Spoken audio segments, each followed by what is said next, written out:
Kita tengok hadis terjemahan ni. Abdullah bin Yusuf telah menceritakan kepada kami, katanya, Malik telah memberitahu kami, diambilnya dari Hisham bin Urwah dari ayahnya, dari Aisyah Ummul Mukminin radhiyallahu anha, bahawa Harith bin Hisham radhiyallahu anhu telah bertanya Rasulullah sallallahu alaihi wasallam. Katanya, wahai Rasulullah, bagaimana wahyu datang kepadamu? Rasulullah sallallahu alaihi wasallam bersabda, kadang-kadang ia datang kepadaku seperti gemercing loceng. Itulah cara, yakni kedatangan wahyu yang paling berat bagiku. Kedatangan wahyu selesai apabila aku telah ingat apa-apa yang disampaikannya, yakni malaikat. Kadang-kadang malaikat itu menjelma sebagai seorang lelaki, lalu dia bercakap-cakap denganku, dan aku pula mengerti apa yang diucapkannya. Aisyah berkata, sesungguhnya aku pernah melihat baginda sallallahu alaihi wasallam ketika turun wahyu pada hari yang sangat sejuk. Sebaik sahaja selesai kedatangan wahyu itu, dahi baginda sallallahu alaihi wasallam benar-benar memercikkan peluh. Ini hadis yang kedua yang kita baca. Seterusnya hadis yang ketiga. Wabihi qala haddathana Yahya bin Bukair qala akhbarana al-Layth an Uqail an Ibn Shihab an Urwah bin Zubair an Aisyah Ummul Mukminin radhiyallahu anha annaha qalat awwal ma budi'a bihi Rasulullah sallallahu alaihi wasallam min al-wahyi ar-ru'ya as-salihah fi an-nawm فكان لا يرى رؤيا إلا جاءت مثل فلق الصبح ثم حبب إليه الخلاء وكان يخلو بغار حراء فيتحنث فيه وهو التعبد الليالي ذوات العدد قبل أن ينزع إلى أهله ويتزود لذلك ثم يرجع إلى خديجة فيتزود لمثلها حتى جاءه الحق وهو في غار حراء فجاءه الملك فقال اقرأ فقال فقلت ما أنا بقارئ قال فأخذني فغطني حتى بلغ مني الجهد ثم أرسلني فقال اقرأ فقلت ما أنا بقارئ فأخذني فغطني الثانية حتى بلغ مني الجهد ثم أرسلني فقال اقرأ فقلت ما أنا بقارئ قال فأخذني فغطني الثالثة ثم أرسلني فقال اقرأ باسم ربك الذي خلق خلق الإنسان من علق اقرأ وربك الأكرم فرجع بها رسول الله صلى الله عليه وسلم يرجف فؤاده فدخل على خديجة بنت خويلد فقال زملوني زملوني فزملوه حتى ذهب عنه الروع فقال لخديجة وأخبرها الخبر لقد خشيت على نفسي فقالت خديجة كلا والله ما يخزيك الله أبدا إنك لتصل الرحم وتحمل الكل وتكسب المعدوم وتقري الضيف وتعين على نوائب الحق فانطلقت به خديجة حتى أتت به ورقة بن نوفل ابن أسد ابن عبد العزى ابن عم خديجة وكان امرأ تنصر في الجاهلية وكان يكتب الكتاب العبراني فيكتب من الإنجيل بالعبرانية ما شاء الله أن يكتب وكان شيخا كبيرا قد عمي فقالت له خديجة يا ابن عم اسمع من ابن أخيك فقال له ورقة يا ابن أخي ماذا ترى فأخبره رسول الله صلى الله عليه وسلم خبر ما رأى فقال له ورقة هذا الناموس الذي نزل الله على موسى يا ليتني فيها جذعا يا ليتني أكون حيا حين يخرجك قومك فقال رسول الله صلى الله عليه وسلم أو مخرجيهم قال نعم لم يأتي رجل قط بمثل ما جئت به إلا عودي وإن يدركني يومك أنصرك نصرا مؤزرا ثم لم ينشب ورقة أن توفي وفتر الوحي قال ابن شهاب Wa akhbarani Abu Salamah bin Abdurrahman anna Jabir bin Abdullah al-Ansari qala wa huwa yuhaddithu an fatratil wahyi faqala fi hadithihi baina ana amshi idh sami'tu sawtan min as-sama' farafa'tu basari fa idha al-malak alladhi ja'ani bi Hira jalisun ala kursiyyin baina as-sama'i wal ard faru'ibtu minhu faraja'tu faqultu zammiluni zammiluni fa anzala Allah ta'ala يا أيها المدثر قم فأنذر وربك فكبر وثيابك فطهر والرجز فاهجر فحمي الوحي تابعه عبد الله بن يوسف وأبو صالح وتابعه هلال بن رداد عن الزهري وقال يونس ومعمر بوادره. Terjemahan ya. Tengok mana ada ni, boleh tengok. Hadis yang ketiga, Yahya bin Bukair telah menceritakan kepada kami, katanya, Al-Layth telah menceritakan kepada kami, diambilnya dari Uqail, dari Ibnu Syihab, dari Urwah bin Az-Zubair, dari Aisyah Ummul Mukminin radhiyallahu anha. Sesungguhnya beliau berkata, wahyu yang mula-mula diberikan kepada Rasulullah ialah berupa mimpi yang baik. Tidak baginda sallallahu alaihi wasallam bermimpi, melainkan mimpinya muncul seperti sinaran pagi. Kemudian Rasulullah sallallahu alaihi wasallam suka menyendiri. Baginda sallallahu alaihi wasallam menyendiri di Gua Hira. Di situ Rasulullah sallallahu alaihi wasallam bertahannuth, yaitu beribadat beberapa malam sebelum teringin pulang kepada ahlinya, di samping berbekal pula untuk tujuan yang sama. Kemudian beliau sallallahu alaihi wasallam kembali kepada Khadijah dan berbekal seperti sebelumnya, yakni untuk beberapa malam, sehingga datang kebenaran kepadanya ketika di Gua Hira. Malaikat datang kepadanya lalu berkata, Iqra, yakni bacalah. Nabi sallallahu alaihi wasallam menceritakan. Saya menjawab, saya tidak pandai membaca. Malaikat itu memegang aku lalu menekan aku sehingga habis dayaku. Kemudian ia melepaskan saya dan berkata pula, bacalah. Saya menjawab, saya tidak pandai membaca. Ia terus memegang aku dan menekan aku buat kali kedua sehingga habis dayaku. Kemudian ia melepaskan saya dan berkata, bacalah. Saya menjawab, saya tidak pandai membaca. Nabi SAW menceritakan lagi. Seterusnya dia memegang dan menekan saya buat kali ketiga.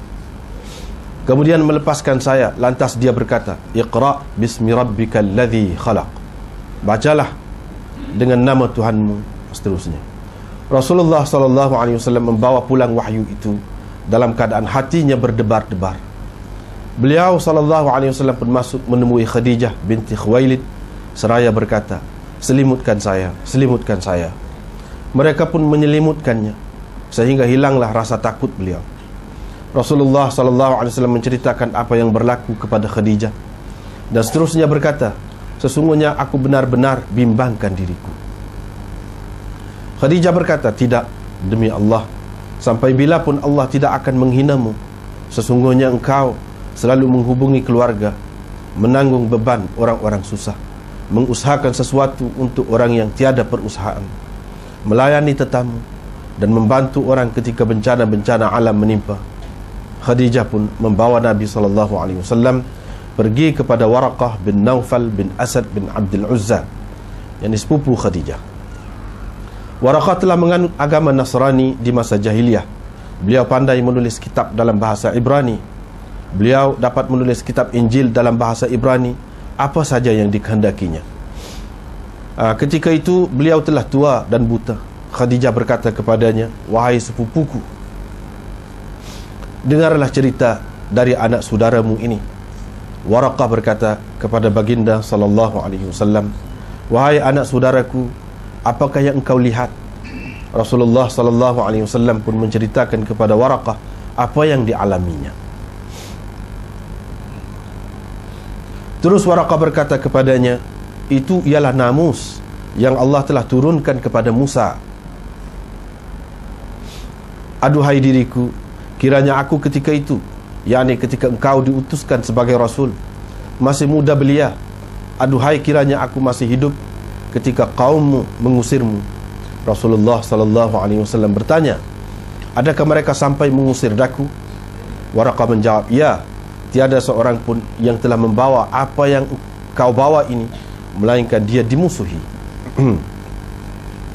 Andai kata hari itu sempat denganku, nescaya akan kubela engkau dengan sungguh-sungguh.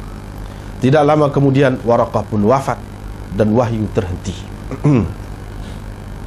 Ibnu Syihab berkata, Abu Salamah bin Abdurrahman menceritakan kepadaku bahawa Jabir bin Abdullah Al-Ansari berkata, ketika dia menceritakan tentang terputusnya wahyu itu, Nabi SAW bercerita, ketika aku sedang berjalan, tiba-tiba terdengar satu suara dari langit. Aku pun melihat ke atas. Rupa-rupanya malaikat yang pernah datang kepadaku di Gua Hira dulu sedang duduk di atas kerusi di antara langit dan bumi. Maka timbullah perasaan gerunku terhadapnya. Saya pulang ke rumah dan berkata, selimutkan saya, selimutkan saya. Maka Allah Ta'ala menurunkan, ya ayyuhal muddathir qum fa'anzir, hingga seterusnya. Wahai orang yang berselimut, bangunlah, ancamlah, dan agungkan Tuhanmu, bersihkan pakaianmu, dan tinggalkan kekotoran. Selepas itu wahyu pun turun dengan banyak dan berterusan.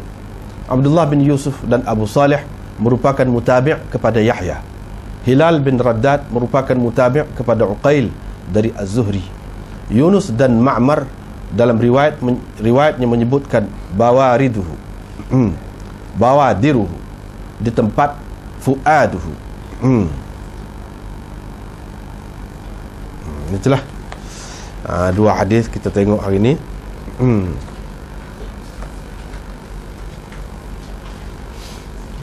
Terjemah sudah tengok dah tadi.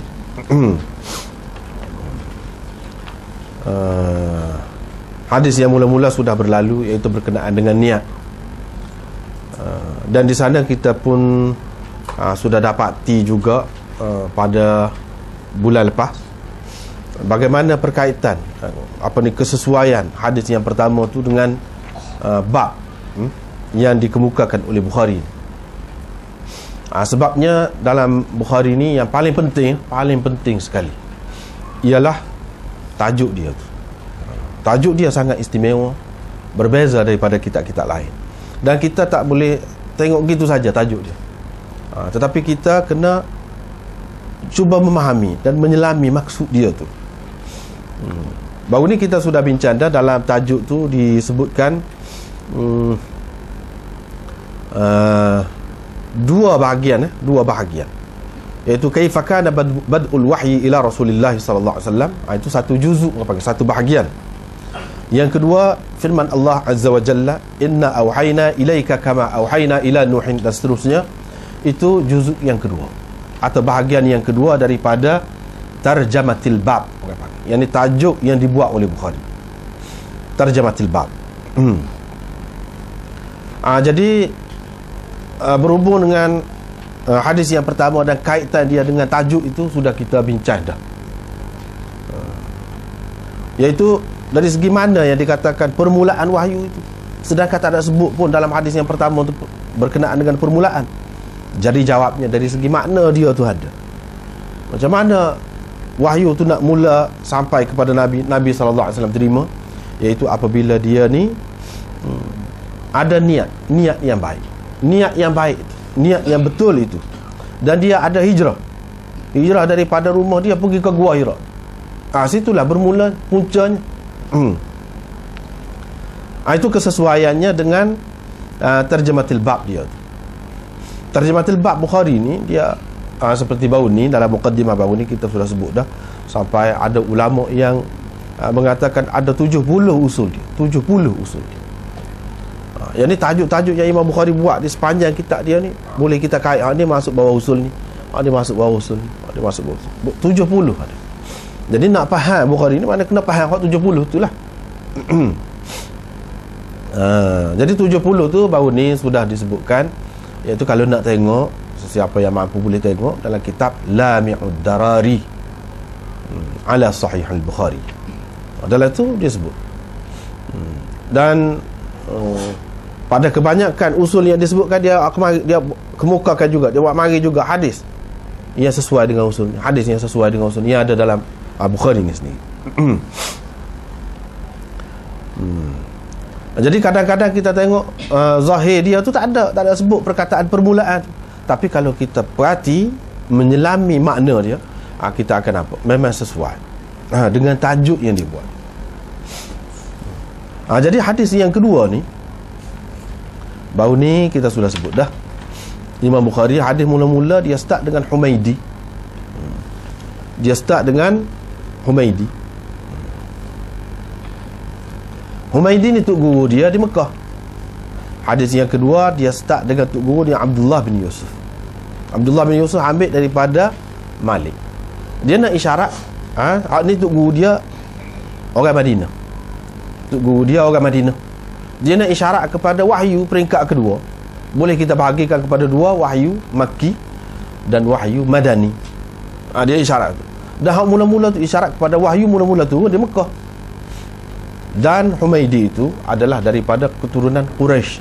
Nabi SAW selalu menyuruh, selalu mengatakan supaya utamakan orang Quraisy, dan Imam Bukhari pakailah tu. Imam Bukhari pakai.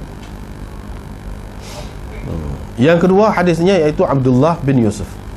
Dan Abdullah bin Yusuf ambil daripada Malik. Malik ini imam di Madinah. Imam di Madinah.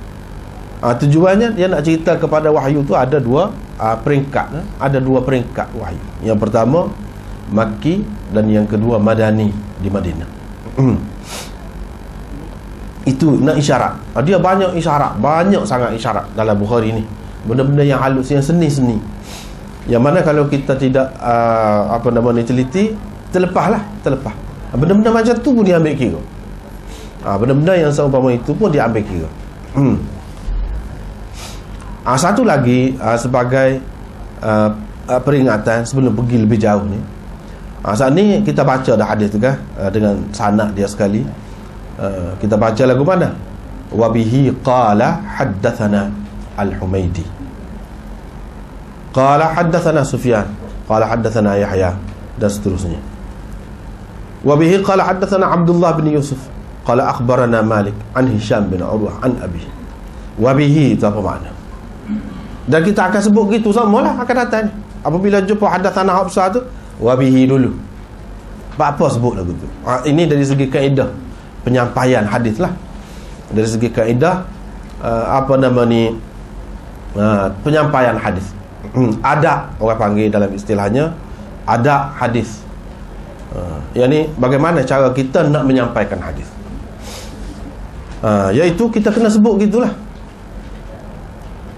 Kalau dengan sanad lah, kecuali kalau kita sebut hadis tu saja. Kalau dengan sanad, lagu ni dalam kitab Bukhari asal ni, begitu juga dalam terjemahan ni pun kita ambil sepenuhnya serupa dengan asal. Tak ada buang sanad dia. Jadi isyarat kepada bihi, yakni bihadzal isnad. Wa bihi qala, dengan isnad ini. Qala yakni perawi berkata, haddathana Al-Humaidi, Humaidi telah menceritakan kepada kami. Yakni dengan sanad. Sanad mana? Sanad tu dulu lagi cerita dah. Berapa bulan dulu lagi. Cerita dah sanad saya ni sampai kepada Rasulullah bagaimana sanad. Jadi akan datang ni tak payah sebut semualah sanad. Dengan sanad tu lah, saya ambil daripada orang ni, ambil daripada orang ni, ambil daripada orang ni, sampai kepada Imam Bukhari. Jadi dengan isnad itulah juga kita meriwayatkan setiap hadis yang ada dalam Bukhari. Di peringkat masing-masing lah. Kalau orang di atas lagi, dia kata dengan isnad itulah, yang ni isnad dia lah. Dengan isnad dia. Kalau atas lagi dengan isnad dia, lebih kurang lagi dari segi bilangan perawi tu. Maksudnya dia nak isyarat kepada dia ada sanad dia ataupun isnad dia sendiri, yang mana telah kita sebutkan sebelum ini. Nak boleh sampai kepada Rasulullah tu berapa orang? 20 orang lebih. Sampai ke zaman kita, nak sampai ke Rasulullah 24, 23. Itu berbeza atas hadis lah. Perawi dia tu kalau sikit, Bukhari lagi dekat, kalau tidak lagi jauh. Nak sampai kepada Bukhari itu pun sudah 23. lapis, 23 lapis. Begitulah maknanya dia sambung. Maknanya kita ni nak sambung, biar tidak putus, sambung. Biar nyala belakang. Tidak kata ambil gitu, tidak. Ambil ni secara bertanggungjawab. Dan ada perawi-perawi dia tu boleh kita tahu sejarah hidup dia, latar belakang dia, boleh kita tahu semuanya ada dalam kitab-kitab. Terutama hak dulu-dululah. Hak baru-baru tu dia tak ada. Kalau ada pun sikit-sikit. Itu yang pertama. Yang kedua, kita akan selalu berjumpa ni haddatsana, akhbarana. Apa makna? Itu perlu disebut dulu. Haddatsana maknanya anak murid terima daripada tok guru, dengan tok guru baca, tok guru sebut hadis itu. Macam saya yang baca sekarang depan. Jadi anak murid bila dia nak ceritakan hadis tu, dia kata haddatsana. Lepas tu anak murid pula tidak seorang, ramai. Itu makna haddatsana. Kita kena tahu dulu istilah dia. Mana anak murid ni ramai. Lepas tu yang menyampaikan hadis tu siapa? Tok guru sendiri yang baca hadis. Itu haddatsana. Kadang-kadang kita akan jumpa, akan datang, dia bukan sebut haddatsana, tapi haddatsani. Haddatsani maknanya anak murid seorang. Tok guru dia menyampaikan hadis itu. Tok guru yang menyampaikan, bukan dia baca. Tok guru yang baca. Dia dengar. Yang ni dia terima dengan cara itu. Dia seorang. Itu dia kata haddatsani. Sebab kita tengok dalam riwayat yang kedua saat ni kan, Abdullah bin Yusuf qala akhbarana. Akhbarana di sini disebutkan akhbarana Malik. Dia tidak kata haddatsana. Tadi kan haddatsana. Ini akhbarana. Di atas tadi pun ada je akhbarani. Dalam riwayat yang pertama akhbarani Muhammad bin Ibrahim, akhbarani. Di sini akhbarana Malik. Akhbarana ni maknanya tok guru, anak murid ramai baca, salah seorang anak murid tu baca depan tok guru hadis. Tok guru dengar, bukan tok guru baca. Ini pun salah satu bentuk penyampaian hadis juga. Tok guru dengar saja, anak murid yang baca salah seorang. Anak murid tu ramai. Itu dia kata akhbarana. Kadang-kadang kalau anak murid tu seorang, dia yang baca, dia kata akhbarani. Jadi dia tidak kata akhbarana lah, dia kata akhbarani. Jadi dalam Bukhari ni, kalau kita perhati, mengikut dianya, akhbarana dengan haddatsana ni lebih kurang. Mana akan datang, kita tak usah pelik. Kalau kita tengok, mungkin tengok dalam kitab lain, dia kata perawi ni ambil daripada orang ni dengan haddatsana. Tapi dalam Bukhari kadang-kadang akhbarana, kadang-kadang haddatsana. Lagu mana tak serupa? Tak pelik. Sebab apa? Imam Bukhari bagi dia boleh tukar dua istilah tu. Boleh tukar. Bagi dia tidak penting. Hak tu tidak penting. Boleh jadi akhbarana tu pun haddatsana juga hakikatnya. Boleh jadi haddatsana tu pun akhbarana juga hakikatnya. Yang kita sebut tadi, kaedah mula-mula tadi, itu hak umum, kaedah umum. Yang di kalangan ulama hadis begitulah, dia ada beza. Tapi bagi Bukhari tidak. Serupa. Cuma banyak tempat dari segi amanah ilmu tu, makna dia tetap jaga juga. Tapi nak kata dia ikat diri dia mesti lagu tu tidak. Tidak serupa Imam Muslim. Kalau Imam Muslim, dia kata haddatsana, memang haddatsana sungguh. Tak boleh tukar. Tak boleh kata akhbarana, tak boleh. Tapi kalau riwayat Bukhari ni tak apa. Sebab mazhab dia, pendapat dia tak apa. Mengikut Muslim tak boleh. Kalau dia kata akhbarana. Kalau dia kata haddatsana, kena kata haddatsana. Dia tak boleh tukar, satu kesalahan. Sebab bagi dia berbeza. Bagi dia tepat. Kalau kata haddatsana, tentu dah tok guru yang baca, anak murid dengar. Kalau kata akhbarana, tentu dah anak murid tu yang baca, tok guru dengar. Bagi Muslim tentu macam tu. Kalau dia kata gitu tu makna gitulah. Dia jaga tu perkataan-perkataan. Bagi Bukhari tidak. Maknanya boleh ditukar-tukar lah. Walau bagaimanapun Bukhari jaga juga. Cuma yang tidak ketat lah bagi dia. Sebabnya bagi dia serupanya Lagu mana? Serupa tu dari segi hakikat terima tu. Hakikat terima. Nanti akan datang, kita akan jumpa dalam Kitabul Ilm, Bab Ilmu. Imam Bukhari di situ dia akan menyatakanlah cara dia tu. Mana lagu ni pun boleh kata, lagu ni pun boleh kata. Dia akan bagi pendapat dia dan dalil dia. Maknanya ada hadis ni yang sahabat-sahabat terima, Nabi SAW sebut. Ada yang sahabat sebut, Nabi SAW dia saja. Itu pun dialah juga. Begitulah di zaman sahabat. Begitu juga ada yang sahabat tu sebut, ada yang sahabat tidak sebut. Orang lain, anak murid dia sebut, dia akui saja. Itu pun diterima juga sebagai penyampaian hadis. Hak mana lebih molek? Tok guru baca ke anak murid baca? Itu timbul persoalan. Ya seterusnya. Itu situ pun berbeza-beza juga pendapat ulama. Ada yang mengatakan molek tok guru baca. Sebab apa? Kalau tok guru baca ni kira-kiranya tidak salah lah. Tidak salah. Sebab dia lebih reti, kita kata. Tidak salah. Lepas tu berkat mulut dia tu, pasal dia lebih dulu lagi terima hadis, sepatutnya dia lah yang menyampaikan hadis tu. Barulah ada makna menyampaikan. Dan kebanyakan hak orang panggil hadis Nabi SAW itu pun Nabi SAW yang sebutnya, bukan orang lain sebut, dia yang sebut.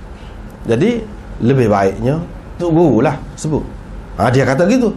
Tapi ada pula yang mengatakan tidak, lebih baik anak murid. Sebab kalau anak murid, tok guru dia mesti beri perhatian betul tu. Dia nak pastikan betul ke tak betul, dia mesti bagi perhatian. Kalau anak murid tersalah, dia akan tegur. Itu bagusnya, walaupun salah pun dia akan tegur. Salah baris ke, salah apa ke, huruf ke, tukar huruf ke, dia akan tegur. Tapi kalau tok guru baca, boleh jadi dia manusia, dia boleh jadi tersalah juga. Anak murid ingat dia baca betul dah. Jadi duk pakai hak salah gitulah seterusnya. Anak murid ni dia tak tahu dah, dia ingat kau betul dah, dia nak tegur, dia kira tok guru dia lebih tahu. Situ kelemahan dia. Dia kata boleh anak murid baca. Hak balik kata boleh tok guru baca, bila dia baca dia tidak akan jenera. Dia tidak akan ngatuk sebab dia nak baca. Kalau tidak, nak baca lagu mana? Kalau anak murid baca, boleh jadi dia jadi hanyut. Dia jadi hanyut. Terutama hak tua-tua lah. Tok guru hadis ni biasanya tua-tua tak apa dengar.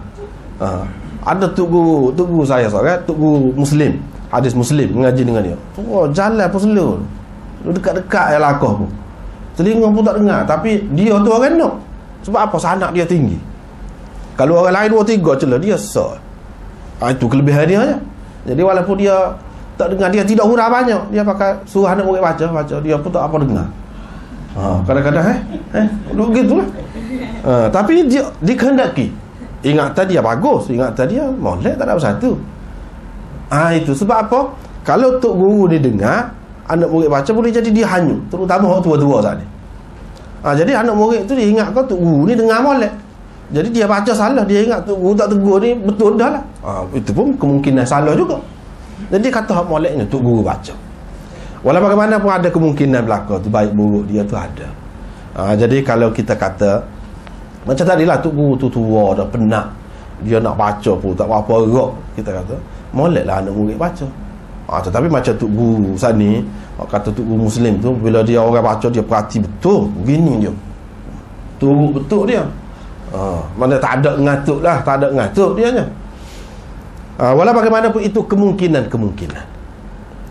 Dengan sebab itu penting tu kita mengambil kira akhbarana ke haddathana ke, begitu. Penting. Seterusnya Aisyah meriwayatkan bahawa Harith bin Hisham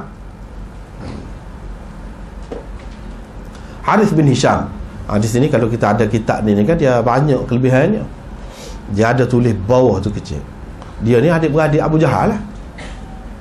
Ada tu Akhu Abi Jahal li abawaihi aslama yawm al-fath wa hasuna islamuhu. Itu dia ni adik-beradik semua stok lah dengan Abu Jahal. Harith bin Hisham, dia ni memeluk agama Islam pada Fath Makkah, ketika Nabi SAW menguasai Makkah, iaitu pada tahun yang ke-8. Dan Islam dia molek lah, elok. Seterusnya bagus Islam. Dia tanya Rasulullah SAW. Dia kata, wahai Rasulullah, bagaimana wahyu datang kepadamu?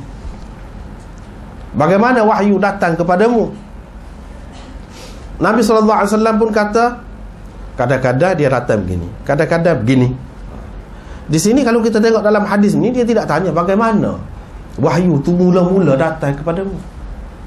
Baru kalau tanya mula-mula lagu tu, baru sesuai dengan tajuk tu. Sebab Bukhari penting. Dia apa dia buat? Bagaimana permulaan wahyu? Macam mana nak sesuai hadis yang kedua dia dengan tajuk dia? Sebab dalam tajuk tersebut permulaan wahyu. Orang ni tidak tanya tentang permulaan wahyu, tentang kedatangan wahyu. Tidak terikat dengan permulaan. Lagu mana? Jadi Imam Bukhari dia nak cerita di sini, dia nak ayatnya. Ahyanan, kata dia, kadang-kadang wahyu tu datang kepada saya bunyi supa loceng. Hak ni paling berat. Tapi apabila wahyu tu hilang, selesai, saya sudah ingat molek dah. Sudah faham molek, ingat molek dah. Kadang-kadang dia mari berubah manusia. Dia pun bercakap dengan saya. Saya pun ingat molek apa yang dia kata tu. Begitulah seterusnya. Jadi di sini Nabi SAW dia tak ada sebut juga, sebab pertanyaan itu pun tidak bertanyakan tentang permulaan. Jadi dia jawab pun tidak berkenaan dengan permulaan. Tapi dia jawab kadang-kadang gini, kadang-kadang gini. Maknanya hak dia sebut kadang-kadang begini, kadang-kadang begini ni, permulaan wahyu pun kira-kiranya begitulah juga. Permulaan wahyu pun kira-kiranya begitulah. Sebab dia kata, Aisyah kata, saya tengok Nabi SAW ketika turun wahyu pada hari yang sangat sejuk. Bila selesai wahyu tu, peluh rejak dia, peluh merecik peluh. Maknanya hari yang sangat sejuk, hari yang sangat sejuk, peluh gitu mau terima wahyu. Kalau kita terima hak ni, hak dia sebut ni, kadang-kadang mari gini, kadang-kadang mari gini ni, hak kemudian. Kalau hak kemudian peluh setara tu, hak dulu kena kiranya lebih-lebih lagi lah peluhnya. Imam Bukhari nak ambil kota. Permulaan dia kalau nak kiranya manusia kalau biasa mula-mula tu lebih berat lah. Kalau hak kemudian pun peluh, hak dulu pun lagu tu lah juga. Kalau hak dulu peluh, boleh jadi kemudian tidak peluh. Tapi kalau hak kemudian peluh, hak dulu lebih-lebih lagi lah. Sebab dia tidak biasa lagi. Imam Bukhari ambil kota. Jadi permulaan tu dapat kita bayangkan, iaitu dengan kita tengok hak biasa ni, hak di tengah, ataupun hak ujung ketika Aisyah duduk sekali dengan Rasulullah SAW dah.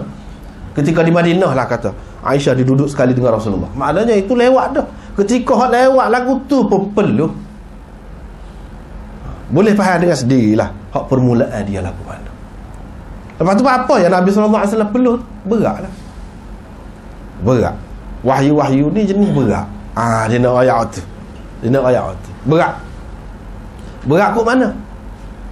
Berat tak beratnya, Allah Subhanahu Wa Taala menyatakan dalam Al-Quran, dia kata, "Lau anzalna hadzal Qur'ana ala jabalin la ra'aitahu khashi'an mutasaddian min khasyatillah."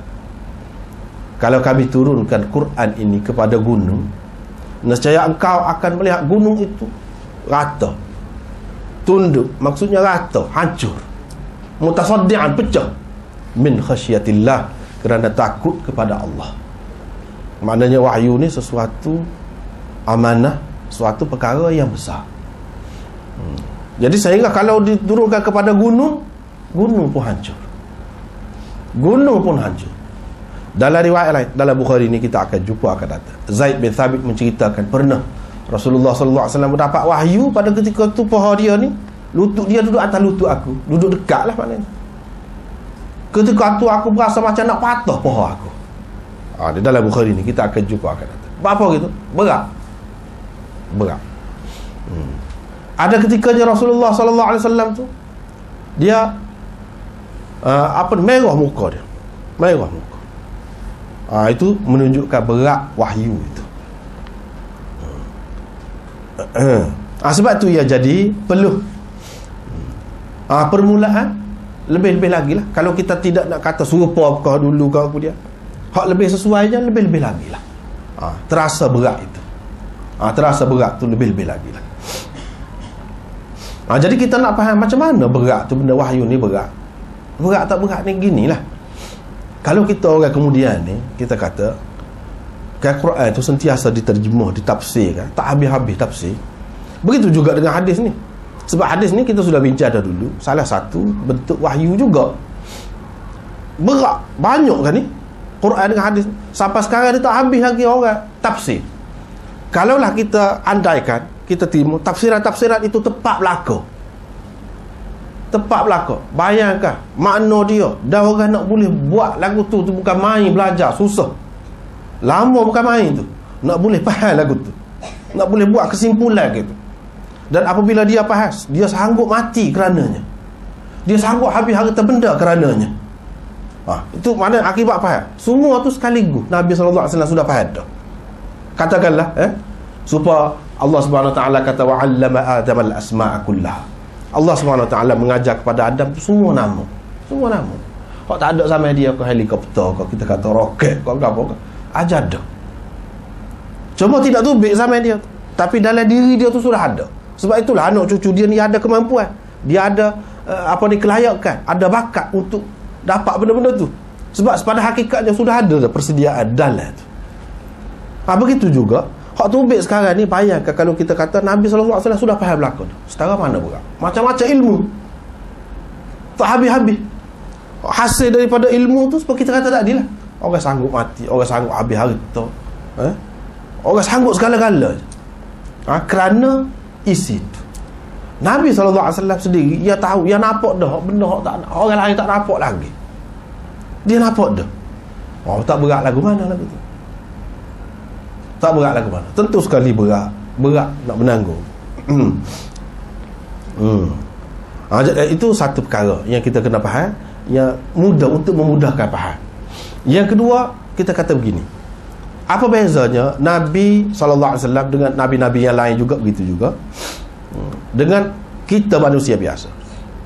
Kita manusia biasa ni, hak kita nak buat sesuatu tu, dia idea tu pun dia mari juga. Dia ada juga yang kita nak buat sesuatu.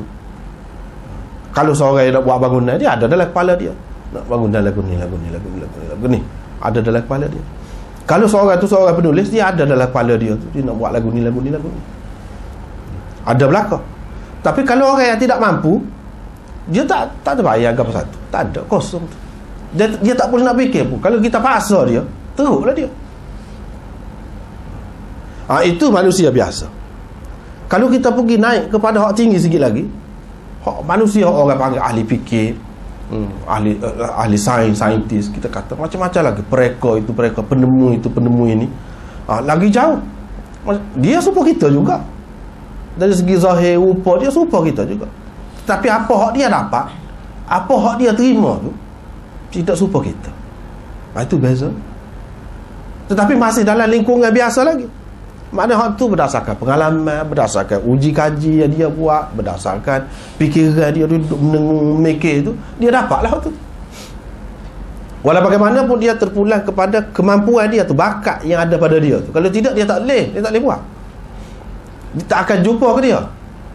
Begitulah juga dengan Nabi. Dia manusia seperti kita juga, tetapi dia dapat sesuatu yang lebih daripada hak ahli fikir dapat, hak saintis dapat, sesuatu yang lain. Dia dapat tu sebab itulah juga sebab ahli fikir, sebab kita orang biasa, kita tak faham macam mana benda tu mari dalam fikiran kita. Kita tidak sedar, tahu dia mari. Kita tak boleh kata siapa dia yang buat mari pada. Kita tak boleh kata. Dia boleh kata. Itu bezanya. Dia boleh kata Jibril buat mari. Jibril mari lagu ni. Lafaz dia lagu ni. Itu beza dia. Dan dia nak dapat tu kena Rasul, kena Nabi. Kalau tidak, tak boleh. Tak ada kemampuan, tidak ada kelayakan. Kalau dipaksa juga, diberi juga benda lagu tu kepada orang biasa, rusak dia. Rusak. Boleh jadi gila, boleh jadi sasar, kita kata. Boleh jadi. Pasal apa? Dia tidak layak, dia tidak mampu nak menanggung benda tu. Sebab benda tu benda berat. Walaupun kepada ahli dia tak ada berat, kita nampak tak ada lah mana dia buat. Cuba kalau kita nak buat sendiri. Ini kalau hak biasa, kita nampak dia mengarah hebat. Cuba kalau kita buat sendiri. Kalau kita bukan ahli pengarah, payah kalah. Mula rupa kertas, tulis rupa tahu dah. Tulis pula rupa tahu lagu tu. Apa yang dia boleh buat gitu, nampak mudah. Begitu juga ahli-ahli dalam bidang dia nampak mudah. Tetapi hakikatnya benda tu berat. Hakikatnya benda tu berat. Jadi gambaran yang ditunjukkan di sini nak menyatakan Nabi SAW tu berat. Ketikanya dia duduk di atas unta kan. Unta tu duduk, jatuh unta. Kecuali unta qaswa dia tu pelik. Unta tu beberapa kali Nabi SAW duduk atas, tak terduduk. Cuma dia tak boleh jalan, duduk senyap. Itu hebat unta tu. Mana ada Allah SWT bagi, walaupun kepada binatang, oleh kerana ada hubungan dengan Nabi SAW tu, dia ada nampak juga keistimewaan dia, kelebihan dia.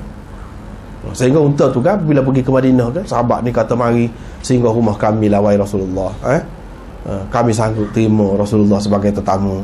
Orang ni kata, panggil kiri kanan, panggil. Nabi SAW kata, masing-masing nak pegang lah, ni pegang tali unta tu, ni nak pegang. Nabi SAW kata, utrukha fa innaha ma'murah. Biarkan, lepas unta tu. Unta ini diperintah. Yang ni dia dapat perintah. Apabila sampai tempat dia akan berhenti. Memang so dia berjalan-jalan sampai tempat dia berhenti.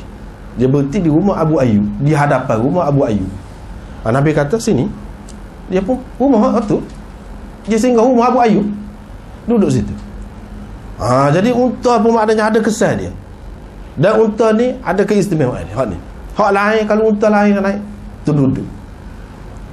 Itu dalam hadis disebutkan betapa beratnya wahyu tadi. Betapa beratnya wahyu tadi. Jadi kita tak perlu muskil macam mana wahyu dimari pelik, supaya kita manusia biasalah untuk memudahkan faham. Macam mana ahli fikir tu, dia boleh terfikir benda yang 100 tahun akan datang. Dia sudah nampak dah. Ahli politik, misalnya ahli politik, dia kata kena buat gini, 100 tahun akan datang baru orang nampak hasil dia.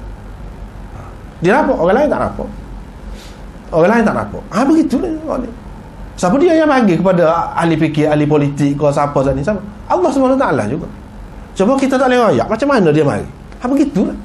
Ni dia istimewanya, dia boleh rayak. Mari lagu ni, aku rasa lagu ni, dia boleh cerita. Dan mari ni daripada Allah SWT lagu ni, dia tidak jadi pelik. Itu beza dia.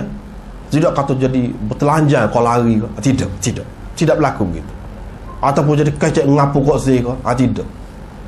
Seperti misalnya kita kata, kalau orang yang bersahabat dengan jin lah, kita kata bersahabat dengan iblis, sungguh-sungguh tu bomo tu kan, dia ada pengalaman, kita boleh tengok lah sendiri kan, macam mana kalau benda luar masuk ataupun datang, ataupun dia nampak sesuatu benda luar, pelik jadinya, melompat ataupun kecek jadi lagu lain. Pasal apa? Berat. Apa ni, mata dia pun jadi merah, jadi lagu lain. Takut kita tengok. Pasal apa? Pengaruh hak luar tu. Terbayar pada dia. Berat lah tu. Berat cara dia. Tetapi apa yang berlaku kepada Rasulullah? Tak pernah. Lagu tu tak pernah.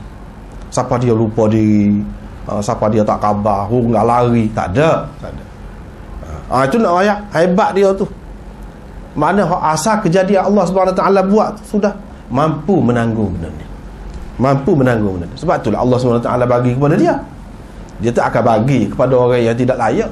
Jadi kita tak boleh kata, apalah Allah SWT tak beri kita ni bijak seperti dia. Kita sepatutnya kena kata, syukur, alhamdulillah Tuhan beri setara ni. Mujur dia tak beri tak gila. Kalau dia beri gila, orang mana? Waktu pun mujur dah. Kita kena fikir, kalau beri setara tu boleh jadi, kita tidak jadi seperti dia tu, kita tidak layak. Rosak kita. Sebab itulah Ibn Khaldun mengatakan, akal manusia Allah SWT bagi dia serupa dengan neraca tukang mah. Kerana neraca tukang mah juga dia kecil, bukan orang tidak duduk muka mah bersamaan. Nak timbang pun, timbang halus-halus gitulah, seorang dua gitu. Padahal setara tu. Tapi kalau kita nak timbang dengan hak lebih berat lagi, ambil batu hak besar, patah habis rosak lah. Segala apa ni, skru dia tu, segala spring dia tu patah habis. Sebab apa? Tak padan. Ini makna kalau kita kata akal. Jadi kaitan wahyu ni nak seseorang tu dapat, dia bukan akal. Bukan persediaan akal. Kalau ilmu ni dia akal. Kalau seni ni dia jiwa, kita kata persediaan tu kena jiwa tu halus. Ini tidak. Dia lain lagi, sesuatu yang lain, yang mana manusia lain tak boleh rayak lah pengalaman tu. Tak ada kecuali Nabi-Nabi. Jadi walau bagaimanapun ia menunjukkan berat lah. Dalam banyak-banyak hak berat tu, dia sebut di sini hak paling berat. Jadi cara wahyu mari kepada Nabi SAW, dia ada banyak cara. Di sini hanya disebutkan 2 cara saja dalam hadis ini. Disebutkan 2 cara sahaja dalam hadis ini, iaitu kalau sebab itulah saya sudah sebut dah tadi, kalau ada kitab ni kan senang, kalau boleh dapatkanlah. Jumpa dengan Ustaz Marwan, tanya dia macam mana dia dah. Semua tempoh dah tak dapat lagi. Tak dapat. Kalau sudah tempoh dah tak apalah. Kalau tak tempoh lagi, kena kecek dengan dia lah. Senang kita nak rujuk. Sebab dia ni ambil ni hak tepi ni, kitab ni Syekh Ahmad Ali Saharanpuri, ulama India. Dia ni dia petik daripada sekian banyak kitab, dia ambil hak mana yang dia fikir paling sesuai, paling baik untuk dihidangkan kepada kita. Jadi 2 jilid lagu ni dia sebut di sini. Ammal wahyu ila ghairil anbiya, tak apa. Wa amma suwaruhu ala ma dzakarahu as-Suhaili fa 7. Bentuk-bentuk wahyu yang datang kepada Nabi ni ada 7 macam, mengikut apa yang disebutkan oleh Suhaili. Yang pertama al-manam, iaitu dalam mimpi dia mari. Itu pun satu bentuk juga, dalam mimpi. Dalam mimpi. Seperti yang tersebut dalam hadis Aisyah akan datang. Yang kedua, wahyu itu datang dalam bentuk salsalatil jaras, yang dia bunyi gemercing, locing, seperti yang disebut dalam hadis Aisyah tadi. Yang ketiga, iaitu ditiupkan dalam ruh Nabi, rauh dia, dalam kesedaran dia, jadi jiwa dia, wahyu itu, iaitu ayyun fasa fi rau'ihi al-kalam, yang ditiupkan kalam ke dalam jiwanya. Yang keempat, malaikat mari berupa orang. Yang kelima, dia nampak Jibril. Yang ni dalam rupa asalnya. Hak tadi Jibril juga mari, tapi dalam rupa orang. Itu yang kelima. Yang keenam, yani Allah Ta'ala bercakap dengan dia min wara'i hijab. Yani min wara'i hijab, dari balik tabir, ni maksudnya secara langsung, dengan bahasa dia, kalau kita nak kata bahasa lah, dengan kalam Allah Subhanahu Wa Ta'ala, dia boleh terima secara langsung daripada Allah Subhanahu Wa Ta'ala, tidak melalui Jibril. Yang seperti Nabi Musa bercakap dengan Tuhan, wa kallamallahu Musa taklima. Jadi Allah bercakap dengan Musa betul-betul lah, cakap sungati. Jadi secara langsung dia boleh terima. Itu yang keenam. Ini berlaku pada malam Mi'raj. Dan yang berlaku begini 3 kali kepada Nabi SAW. Bercakap dengan Allah SWT secara langsung, dengan kalam Allah SWT, bahasa dia lah, kalau kita nak, dia boleh faham. Ini yang keenam. Yang ketujuh, iaitu wahyi Israfil. Ada juga ketika-ketikanya Israfil wak mari wahyu kepada Nabi SAW, bukan Jibril, tetapi Israfil wak mari. Itulah 7 bentuk. Jadi yang disebutkan di sini sebenarnya dia merangkumi semua dah tu. Hak 7 tak ada belakang dah. Hak kata dia, kadang-kadang dia mari gini, kadang-kadang dia mari dalam rupa orang. Kalau kata wahyu Israfil pun boleh berupa juga. Kalau hak mari kepada saya tu dalam rupa orang, dalam keadaan jaga gini pun ada juga. Sedar begini, dalam keadaan mimpi pun boleh jadi juga. Hak mimpi tu masuk dah. Hak dalam keadaan jaga tu macam hadis Jibril tu, hadis berkenaan dengan rukun Islam, rukun iman. Hak tu Jibril mari, sahabat-sahabat tengok tu orang nampak rupa orang, tapi dia orang yang syadidu bayadhi thiyab, pakaian yang terlalu putih, dan syadidu sawadi sya'r, rambutnya terlalu hitam. Tak ada kesan-kesan perjalanan. Bukan orang mari berjalan jauh, tapi kami tak kenal. Kalau nak kata orang dekat, kenal. Dia tak kenal. Dia mari duduk tanya Rasulullah SAW. Gini. Lepas tu Rasulullah kata itulah Jibril kan. Maknanya sahabat-sahabat ni ada tengok Jibril tu. Itu kelebihan dia. Ketika dia mari dalam rupa manusia. Hak mari lagu tu boleh jadi dalam keadaan jaga, dalam keadaan sedar seperti saat ni. Boleh jadi dalam mimpi. Dia termasuk dalam mimpi tu. Hak dia bercakap dengan Allah secara langsung. Salatil jaras ini nanti kita akan bincangkan kemudian. Salatil jaras ini mengikut setengah ulamanya suara Allah Subhanahu Wa Taala. Tapi kena faham boleh tu, jangan keliru. Nak bukan bunyi sepolacing pula suara Allah Subhanahu Wa Taala. Tidak.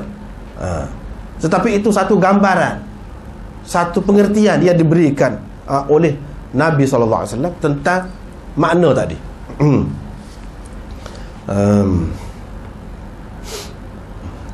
Jadi termasuk belaka dah tu di situ tu. Termasuk belaka. Hak dalam mimpi, hak dalam sedar, apa nama ni, yumfatha fil ruh, ditiupkan dalam ruh dia ataupun dalam jiwa dia, termasuk belaka lah tu.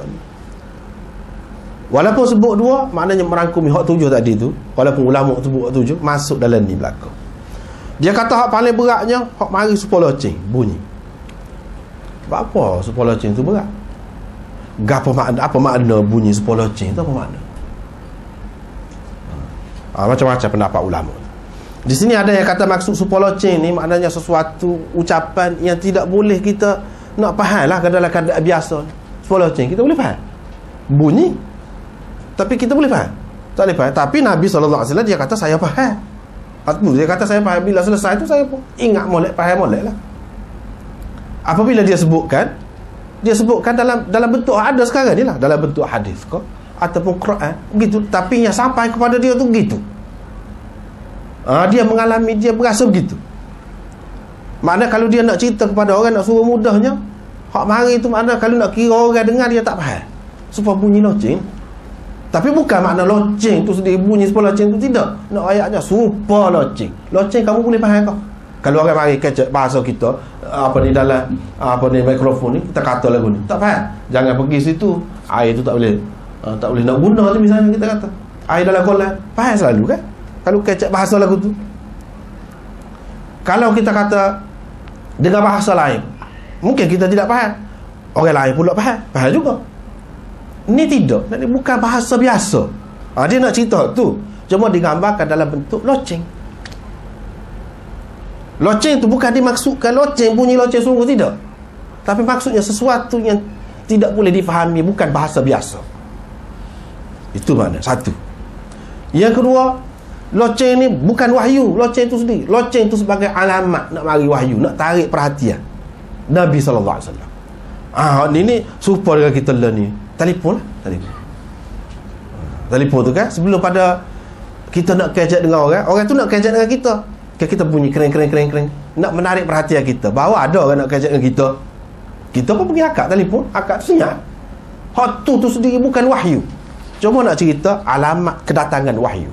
Yang ni nak menarik perhatian kita kepada wahyu, perhatian Nabi SAW kepada wahyu itu.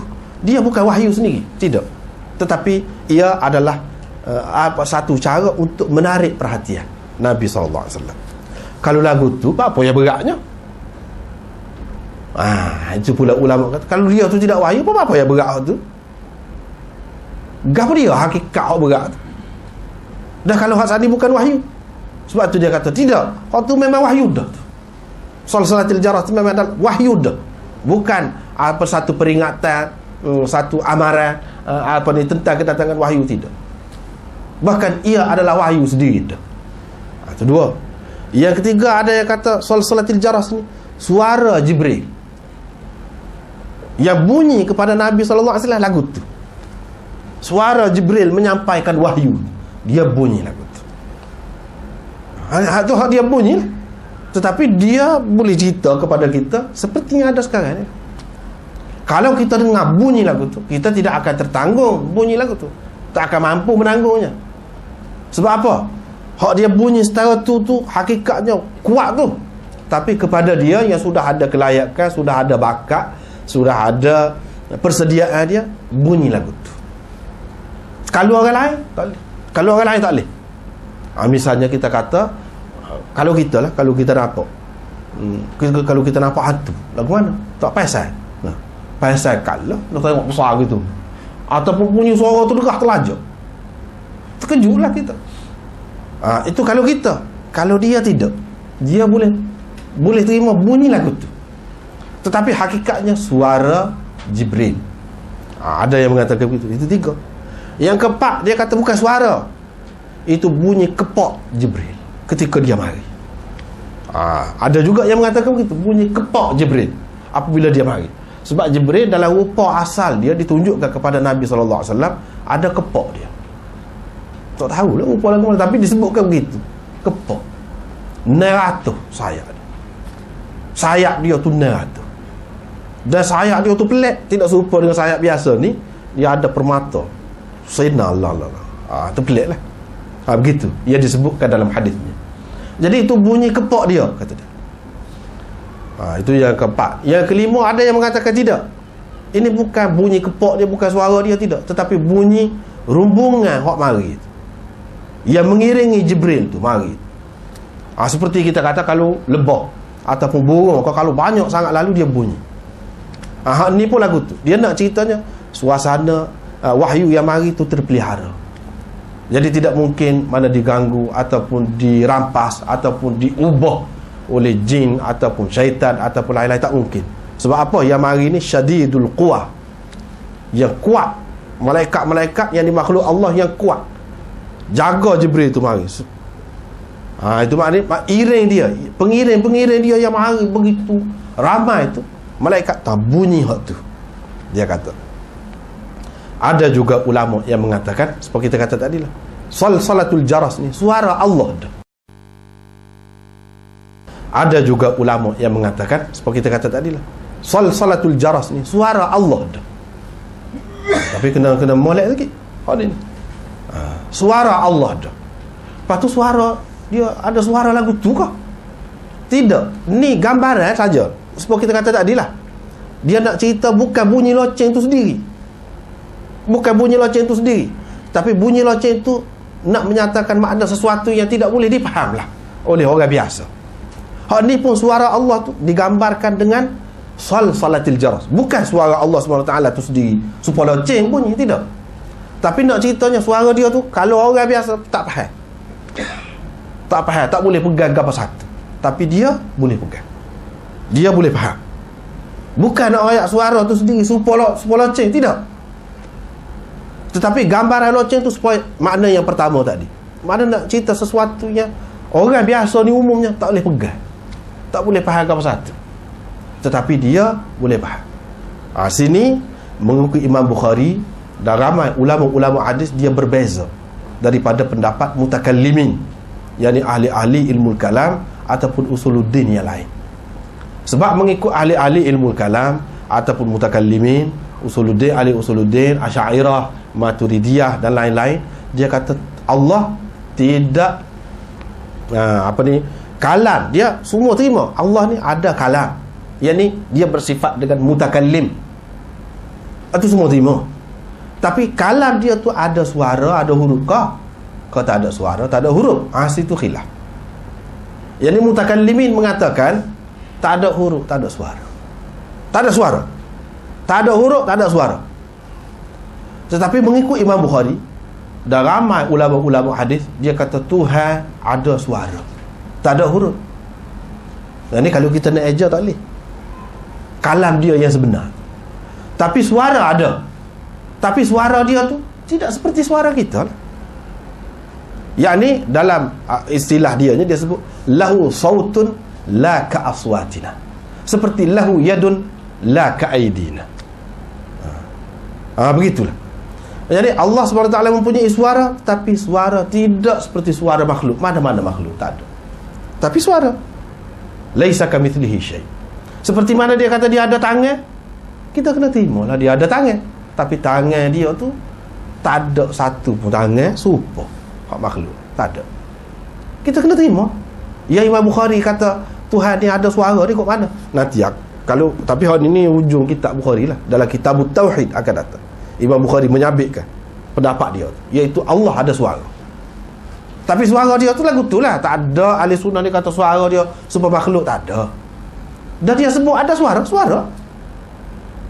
Misalnya dalam hadis disebutkan akan datang dalam Bukhari ni juga, jilid yang kedua, hujung dia, yani yahsyurullahu al-ibad, Allah Subhanahu wa taala akan mengumpulkan manusia ni, fayunadihim bisautin, Allah Subhanahu wa taala menyeru mereka dengan sautin, suara, fayasma'uhu man ba'uda kama yasma'uhu man qaruba. Begitulah hadis. Suara itu didengar oleh orang jauh supaya didengar oleh yang dekat. Jadi mana dalam hadis itu disebutkan Allah menyeru mereka dengan suara. Dan dia kata ada suara. Situlah Imam Bukhari pegangnya. Suara Allah SWT tidak serupa dengan makhluk. Tapi dia berkata lagu tu tak serupa dengan makhluk. Jadi hadis ini dia sebut salatil jaras. Dia nak menggambarkan suara itu sesuatu yang tidak boleh difahami oleh orang. Supaya kalau loceng, kita boleh faham apa? Loceng itu sendiri tak boleh faham apa? Bunyi gitu. Bunyi saja. Tak boleh faham. Kalau kita kata bunyi binatang, kalau kita kata, boleh jadi ada juga yang faham. Anak-anak dia, kalau kita kata yang faham. Ni dia nak ceritanya sesuatu yang tidak boleh difahami. Bukan makna suara Allah SWT tu bunyi sepuluh loceng, tidak. Situ mungkin keliru. Jangan keliru lah. Hak dia terima kata salatil jaras ini, makna suara Allah pun bukan zahir dia bunyi lagu. Cuma dia kata lagu ni nak menggambarkan sesuatu yang tidak boleh ditangkap, tidak boleh difaham oleh orang biasa. Dia boleh faham. Inilah yang dikatakan Nabi SAW bercakap dengan Allah min wara'i hijab ni. Makna dia bercakap secara langsung dengan Allah. Yani Allah guna suara dia, yang mengikut Bukhari lah. Kita jangan ikut mutakallimin. Kalau mutakallimin dia tak terima Allah SWT tu ada suara. Sebab tu cerita dah dulu dia masalahnya ada yang berbeza, bukan dalam perkara furu' fiqh saja yang ulama ni berbeza pendapat. Dalam perkara usul pun ada juga. Tapi furu' usul tu dia ada dua. Ada usulul usul, ada furu'ul usul. Ni termasuk dalam furu'. Boleh bercanggah ni, tak apa. Dia tetap ahli sunnah lagi kalau bercanggah dari segitu. Cuma kita tak boleh kata pendapat lagu ni pendapat Asy'ariyah, tak boleh kata. Sebab Asy'ariyah tak terima lagu tu. Sini menunjukkan bahawa Imam Bukhari ni dia tidak Asy'ariyah, tidak Asy'ariyah. Kalau Asy'ariyah tak serupa ni lagu ni. Asy'ariyah tak terima Allah kalam dia tu ada suara, tak terima. Tapi Imam Bukhari terima. Sebab apa? Dia ikut hadis. Dia berdasarkan hadis. Banyak lagi lah dalam kitab Tauhid Imam Bukhari buat mari nak menyabitkan Allah tu ada suara. Tapi suara dia tu tidak serupa dengan makhluk. Kalau orang kata suara ni serupa dengan makhluk, lepas tu tangan tu dia sebut tangan tak serupa dengan makhluk, mudah jawab tu. Tangan tidak serupa tangan makhluk. Kalau dia kata Tuhan ada mata, mata tak serupa dengan mata makhluk. Lagu tu lah. Ni pun lagu tu. Apa ni? Itu penyelesaian dia. Jadi dia jadi berat tu apa? Ni paling sesuai. Dan Maulana Anwar Shah Kashmiri dalam kitab dia Faidul Bari, dia terjih ni. Salatil jaras ni maknanya Imam Bukhari nak ayatnya, dia nak menyatakan pendapat dia tu juga. Dari segi suara Allah tu ada suara. Dan dia kata hak tu lebih kuat. Sebab tu berat. Sebab daripada Allah terus, tak ada tapis sad. Tak ada tapis. Kalau melalui Jibril ni tapis dah. Kalau daripada Allah SWT terus, bayangkanlah setara mana berat dia boleh terima. Tu dia nak ceritanya kehebatan Rasulullah SAW. Dia boleh secara langsung.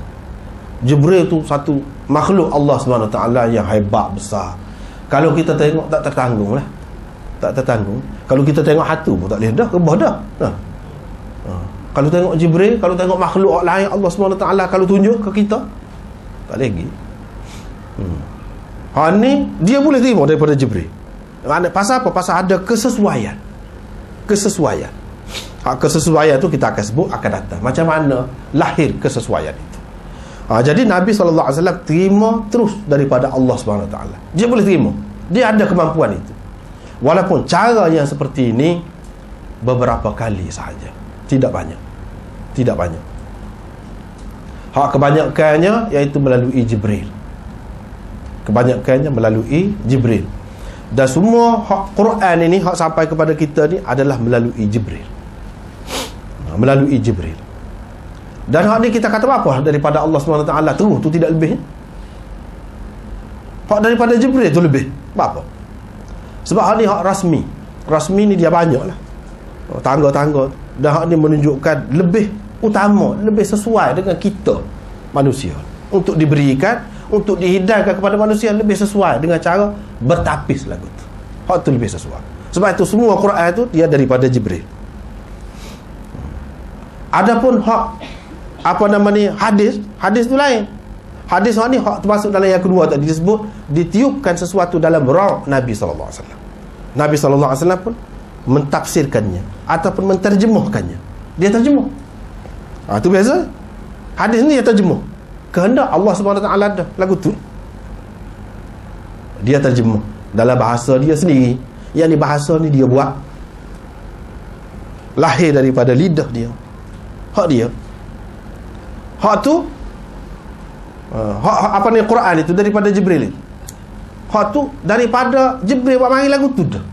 Jibril pun terima lagu tu dah. Quran. Jibril baca Quran tu dah. Quran ni Allah SWT bagi kepada dia lagu tu dah. Quran. Itu beza dia. Tetapi hak ni jarang-jarang dan khusus untuk Nabi SAW. Tak ada pula disebutkan hak dia terima melalui suara Allah betul-betul. Hak ni, hadis ni tak ada sebut. Cuma secara umum gitu. Tapi hak ni paling berat, kira-kiranya tidak sesuai lah untuk kita, untuk dihidangkan kepada kita. Tidak sesuai. Boleh jadi hak ni kira-kiranya untuk membekalkan peribadi dia, diri dia tu sendiri, untuk menerima banyak lagi yang lain. Itu salatul jaras. Hak ni hak paling berat. Lepas pada tu bila hilang tu saya boleh faham. Nak ceritanya walaupun benda tu kalau kepada orang lain tak faham, supaya bunyi loceng dia faham ke? Tak faham. Tetapi dia faham. Dia faham. Itu beza dia. Beza dia dengan kita. Kadang-kadang dia mari dalam bentuk malaikat tu mari dalam rupa orang. Rupa orang ni lagu mana? Sebab tadi lah ada rupa orang yang tidak dikenali. Kerap kali juga Jibril mari dalam rupa Dihyah Al-Kalbi, seorang sahabat Nabi SAW. Dihyah Al-Kalbi ni seorang yang sangat comel orang ni. Dan selalu kalau dia berjalan dia tudung muka, comel. Dan rupa dia tu mengikut dalam kitab-kitab sebut ni serupa dengan Nabi SAW. Dekat-dekat lah serupa dengan Nabi SAW. Sebab itu apabila Nabi SAW kerap kali kalau dia nak hantar apa-apa surat ke, utusan dia lah, dia sebagai utusan dia pilih Dihyah ni pergi.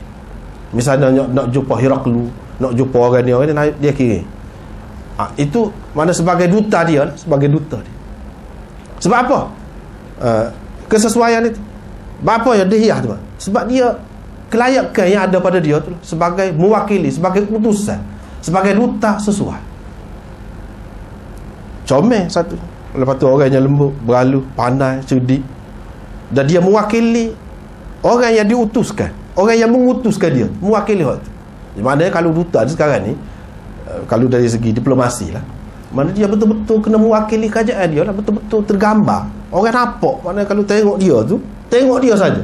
Apatah lagi dari segi kerja-kerja dia buat apa, betul-betul mewakili kerajaan dia. Hak kerajaan dia nak lagu mana, hak tu lah dia buat. Jadi Dihyah ni cukup sesuai. Cukup sesuai untuk tu. Sebab tu Nabi SAW kira dia. Dan apabila orang kafir tengok tu, ada dalam Bukhari ni, kita akan jumpa akan datang. Pernah dia buat pergi dalam satu rumah bawah tanah. Di situ ada patung Nabi-Nabi. Patung Nabi-Nabi yang dibuat oleh pokok Yahudi. Akhir sekali patung serupa dengan Dihyah. Dia pun tengok, Nabi kamu ni kan, dia kata dalam Bukhari, kita akan jumpa akan datang. Nabi kamu ni, sebab dia tengok serupa dengan Dihyah. Dia faham selalu dah. Nabi SAW tentu mengutuskan orang yang paling serupa dengan dia sebagai mewakili dia. Ya. Lepas sikit lagi Dia mari dalam rupa orang. Jadi rupa orang macam tak adalah. Hak ni rengel lah sikit. Sebab apa dia mari ni banyak lapis dah. Bukan dalam rupa asal dia. Maknanya supaya kita kata cahaya yang mari nak boleh sampai kita ambil munafaat. Apabila berlapis-lapis, apabila ada lapisan-lapisan di ruang angkasa tu, barulah sesuai dengan kita. Kalau tidak, tak sesuai. Api yang ada dalam dunia ni asalnya adalah daripada neraka asalnya. Tetapi setelah ditapis beberapa kali baru sesuai untuk kita. Kalau tu buat mari hak tu tak sesuai. Dalam hadis disebutkan api yang ada pada matahari tu pun dia puncanya daripada neraka. Ya ni orang saintis pun tak kecek lagi benda lagu tu. Tapi Nabi SAW sudah sebut dah. Inna shiddatal har min fayhi jahannam. Panas matahari itu daripada wak neraka. Jadi bahan asal lagi. Kita kata panas ni mari daripada matahari. Matahari tu mari mana punca dia. Bahan dia. Dia jadi panas daripada neraka. Jadi mana berlapis-lapis tu nak sampai kita baru sesuai dengan kita. Kalau tu tak sesuai, kita tak boleh hidup pun. Usaha nak menerima, tak boleh hidup pun. Begitu juga dengan kuasa-kuasa yang lain. Kalau buat mari dalam bentuk asal dia, kalau tidak bertapis, kita tidak kuasa menerima. Sebab itulah dia mari dalam bentuk orang yang lebih mesra, lebih dekat dengan Nabi SAW. Dia bercakap dengan saya pun faham apa yang dia kata tu. Sebab dia mari dalam rupa yang serupa dengan manusia. Saya tengok Nabi SAW ni turun wahyu pada hari yang sangat sejuk. Lepas tu wahyu tu berhenti.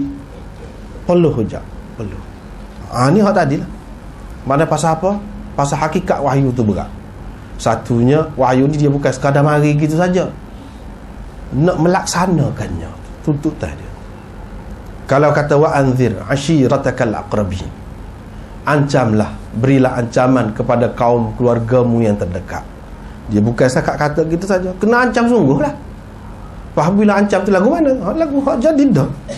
Lagu tu hak dalam hadis kemudian ni dia kata tidak ada seorang pun bawa seperti yang kau bawa ni melainkan dimusuhi dia. Walaupun benda tu molek, sebab manusia tak ada faham. Manusia tak ada faham. Jadi apabila royak, Nabi SAW hadapi lagu mana? Pendustaan oleh kaum dia. Bukan setakat pendustaan, diperangi. Bukan setakat itu, diejek, dianiaya ketika Nabi SAW sedang semayang, wak mari apa nama ni, sok unta, orang sebelah tu sok letak atas belakang dia. Itulah Nabi SAW sudah nampak. Inilah yang akan dia berjumpanya. Bukan hak sedap saja, hak tak sedap pun banyak juga. Jadi hak itulah dia jadi peluh berat, terasa berat tanggungjawab itu. Di samping itu dia rasa, adakah dia ni sebagai manusia, walaupun Nabi dipilih, adakah dia akan dapat melaksanakan seperti yang Allah Subhanahu Taala nak dengan sepenuhnya? Mungkin ada sedikit kecuaian ataupun kerana kelemahan manusia mungkin akan ada begitu.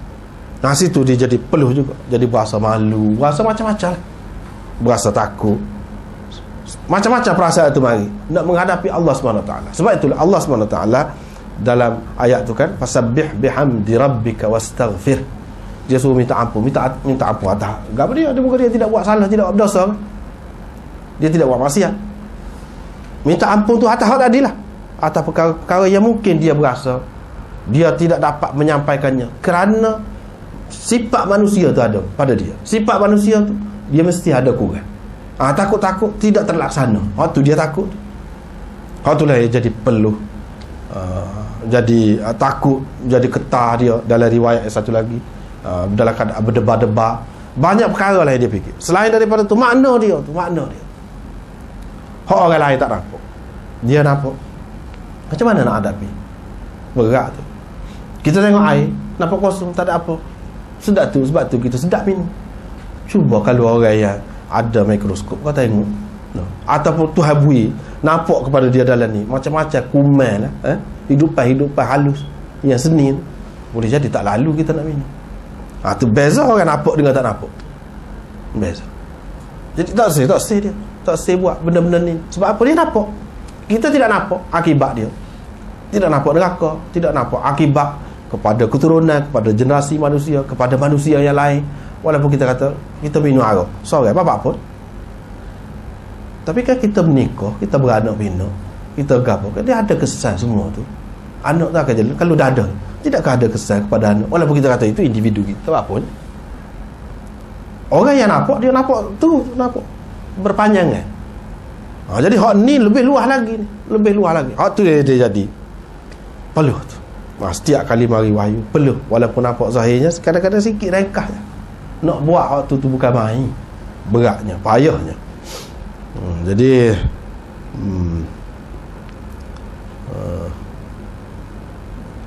kita panjang lagi ni. Pengerusi minta kalau boleh tengah-tengah tu kita bincangkan dulu sikit banyak. Kita berehat lebih kurang 10 minit. Bukan asli tak boleh. Takut telinga kita berat. Nabi terima wahyu ni berat benar. Takut telinga kita berat, kita berehat sejak 10 minit. Dan dalam masa ni jangan sia-siakan ruang ni. Kalau ada soalan, kemukakan untuk kita bincang bersama. Jadi hari ini satu penjelasan yang amat menarik berhubung dengan penurunan wahyu ini, permulaan turun wahyu, bagaimana cara dan sebagainya. Jadi kalau ada soalan, sila kemukakan. So segan-seganlah kita belajar ni. Bukan berarti kita seorang yang bodoh kalau kita bertanya. Tidak. Kita mahukan penjelasan. Jadi saya nak tanya dululah. Ada orang yang saya tanya, Ustaz, berhubung dengan wahyu yang Jibril AS datang pada Rasulullah SAW berhubung dengan rukun Islam dan rukun iman. Jadi masa soal jawab antara Jibril dengan baginda tu, adakah sahabat-sahabat dengar tu soal tu? Itu pun wahyu kan? Dengar. Macam hak lain-lain ni macam turun macam suara loceng dan sebagainya, adakah? Tak ada. Tidak. Cuma kita kena ingatlah, jangan balik besok wajak Ustaz Ansari kata dalam kuliah dia berhubung dengan wahyu ni suara Allah Ta'ala sekolah loceng berat. Jangan. Itu gambaran yang kita tidak erti makna dia. Jangan balik wajak. Ini selalu jadi kontroversi ni. Lain yang guru sampai, kemudian kita balik ayat suara nikah. Ustaz Sri kata suara tu hanya sekolah loceng berat lah kita. Cari Ustaz Sri malam kali. Nanya. Kena faham boleh. Sebab itulah pemahaman. Jadi kita rehat. Cuba kemukakan soalan kalau ada. Muslimin dan muslimat pun sila.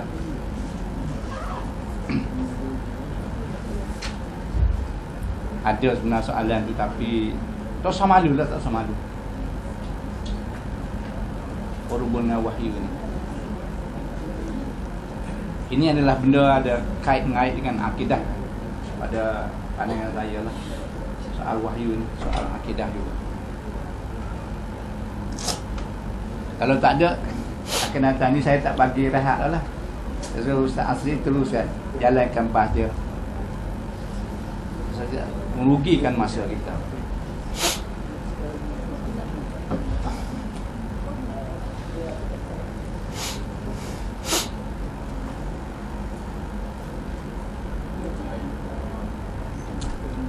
Dia kepada nabi-nabi yang sebelum, rasul-rasul terdahulu pun wahyu ni turun dalam keadaan beginilah. Begitu. Dalam 7 keadaan ini. Mungkin tidak sepenuh ke-7, tapi salah satu lah. Salah satu ya. Tapi boleh jadilah antara 7.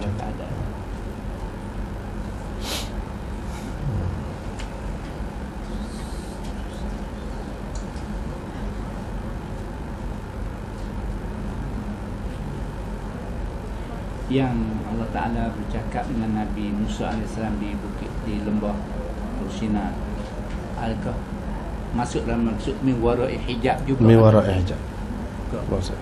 Jadi min wara'i hijab ni bukan maknanya di luar alam rendah ni, alam biasa ni, tidak. Dalam ni pun boleh jadi min wara'i hijab. Jadi wa kallama Allah Musa taklima, tu maknanya min wara'i hijab. Min wara'i hijab. Tapi maknanya dengan bahasa dia betul. Dengan bahasa dia betul. Mana bukan melalui Jibril, bukan terjemahan, bukan apa, tidak. Di antara nabi-nabi yang disebutkan itulah Nabi Musa lah. Mana keistimewaan dia. Jadi yang kita sebut hari ni Quran ni kalamullah. Dalam takrif mana? Itu panjang. Quran tu kalamullah. Panjang pula tu. Banyak tu. Kena suku pula. Kita takut manusia memahami bahawa inilah kalam Allah. Sebab Tidak. Allah Ta'ala kata inna anzalnahu Qur'anan Arabiyyan la'allakum. Tidak. Kalam Allah yang sebenarnya maknanya tidak gitulah, tapi hakikatnya gitu kalau dalam bahasa manusia. Gitu.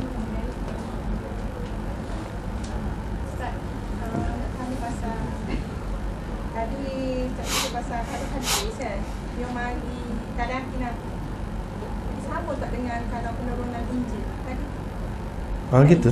tidak Injil pada Nabi Isa lah gitu Gitu. dia turun sekali Tidak sekaligus. Mana bila-bila diperlulah. Kalau macam Nabi sikit juga Nabi Isa tu dia bagi kitab. Bagi kitab Injil tu suku hak masalah wahyu yang diberikan kepada dia secara berasingan tu suku pula. Suku. Mana nabi-nabi ni dia dapat wahyu semualah dalam bentuk kitab tu suku. Sebab kita lah Quran ni suku, tapi bukan makna Quran tu saja wahyu, yang lain-lain pun wahyu juga. maknanya waktu lain tu sama dengan Nabi lah cuma dalam Sama. Dari segi penurunan kitab tu bezalah dia sekaligus kan. Penurunan kitab. Kita ni tidak, Quran ni tidak sekaligus. Kepada Nabi lah tidak sekaligus. Kepada Nabi. ke langit dunia tu Tu sekaligus. sekaligus Sekaligus. boleh kosong waktu tu Tu macam-macam lah pendapat lah. Panjang pula.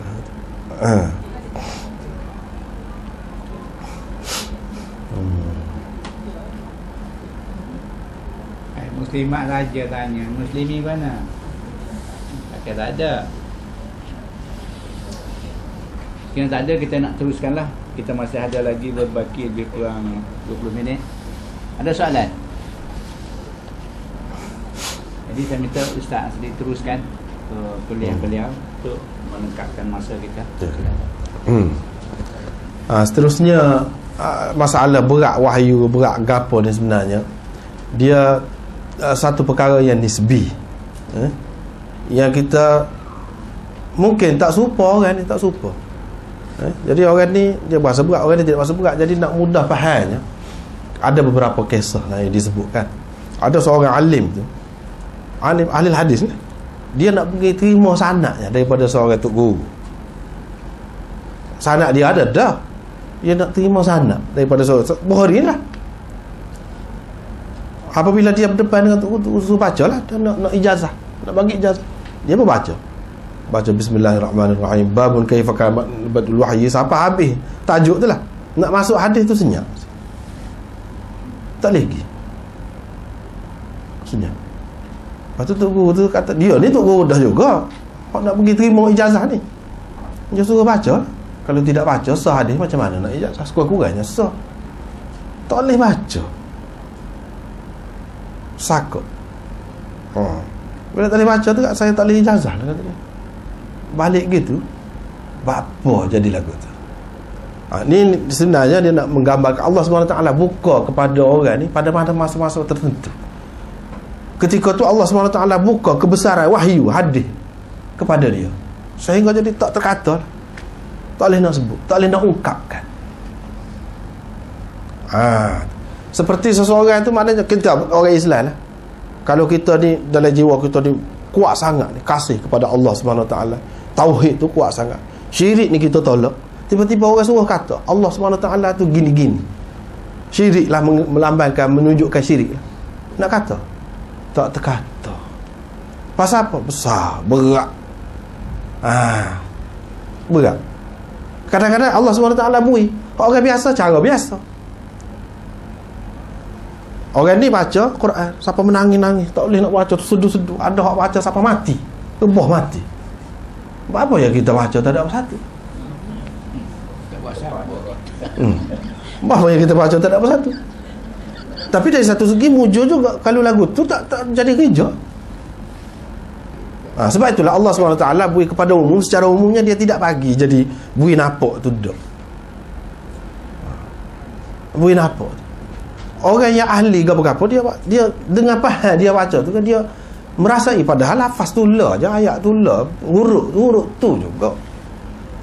Tapi apa ya sastrawan tu kalau dia baca dia menjiwai siapa dia menangis. Kalau buku biasa ni pun apa ya, kadang-kadang kita baca buku siapa kita menangis. Quran tidak pula gitu. Sebab kita tidak faham, kita tidak menjiwai benda tu. Tapi Quran dia bukan sekadar faham saja. Kalau Allah SWT beri kepada seseorang itu faham yang lebih daripada faham makna ni, dia baca Quran pun dia akan berasa gitu juga, walaupun dia tak faham. Itu benda yang lain lagi. Sebagaimana kalau seorang kekasih lah, yang sayang kepada kekasih, dia tengok surat walaupun dia tak kerti baca pun, cukup dah bagi dia. Cukup dah bagi dia. Gap dia, gap dia tak apa, terima berlaku. Dia akan buat dengan sebaik-baiknya. Itu iman. Beza tu. Pasal ada iman, tak faham pun syukur tu. Susah perkara tu. Ada juga orang faham tapi tak ada iman tadi, tak jadi apa. Tak jadi apa juga. Tak ada nampak kebesaran dia. Tak ada nampak nak buat, tak ada. Itu dia kedudukan benda ni, dia nisbi lah. Nisbi, kita nak kata berat tu. Kepada orang yang faham dia berasa berat. Kepada orang yang tak faham dia tidak berasa. Tapi molek juga. Tuhan tidak buka belakang tu. Kalau tidak, kita akan bau dalam dunia ni hak busuk, sebab banyaknya busuk.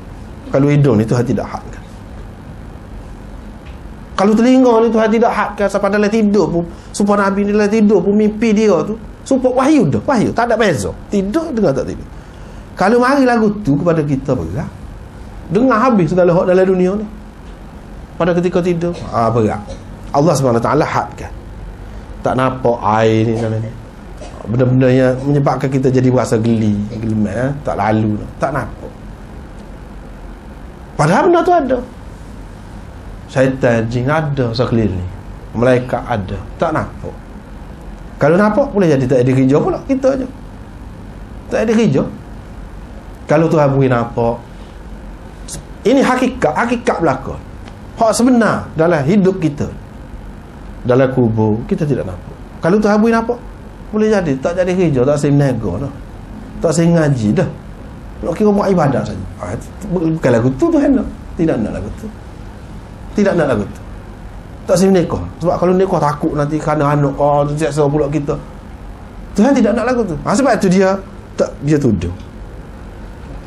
Selain daripada ujian kepada kita, iman bil ghaib. Kalau bui nampak tak ada lah iman bil ghaib.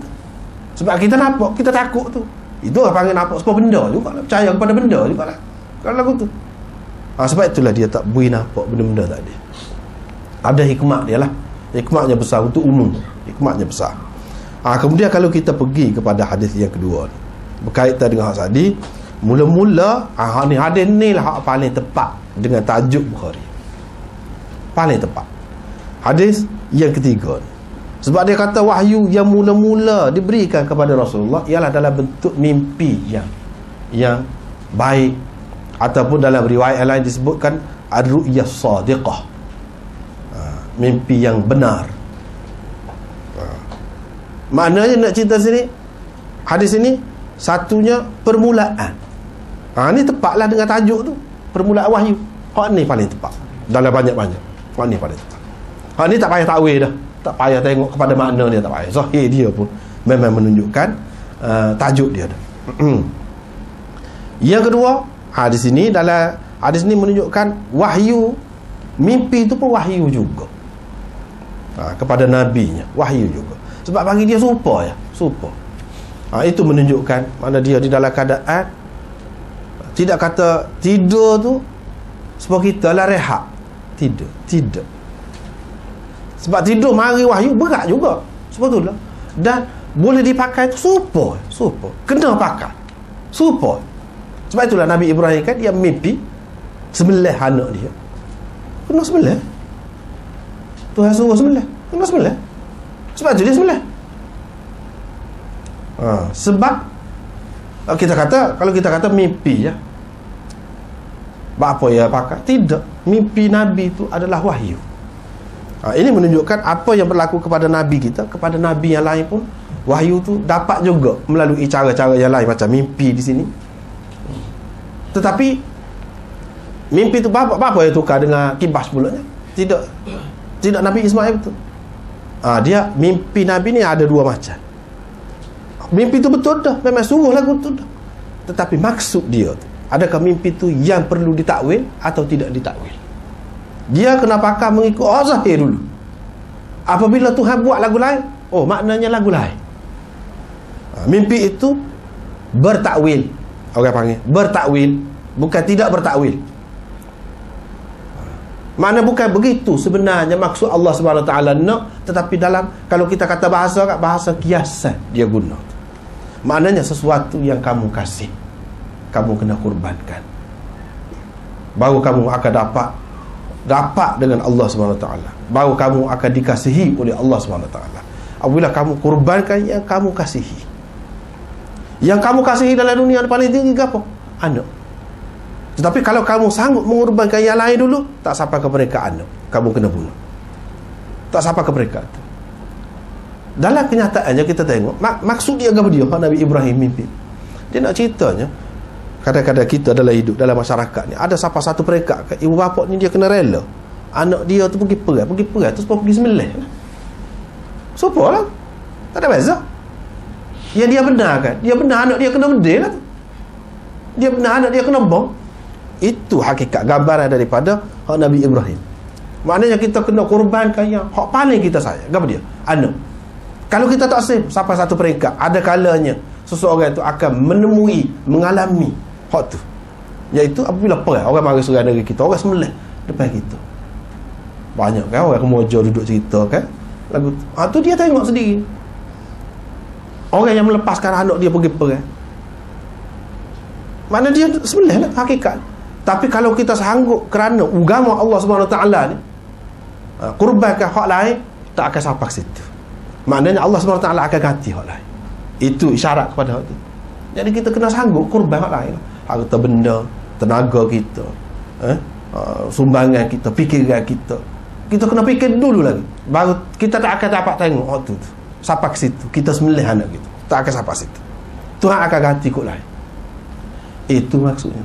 Tetapi kan dalam kurban kan kita tengok syarat dia lagu mana. Tak boleh hak rabik telinga, tak boleh. Hak buta tak boleh. Nak kurban. Kurban ni tanda kita bagi hak paling kita sayang, hak paling mahal di sisi kita. Baru Allah SWT bagi sesuatu. Mana kerana agama ni orang kita, misalnya contohlah orang kita lah dulu lah ni alhamdulillah banyak perubahan dah.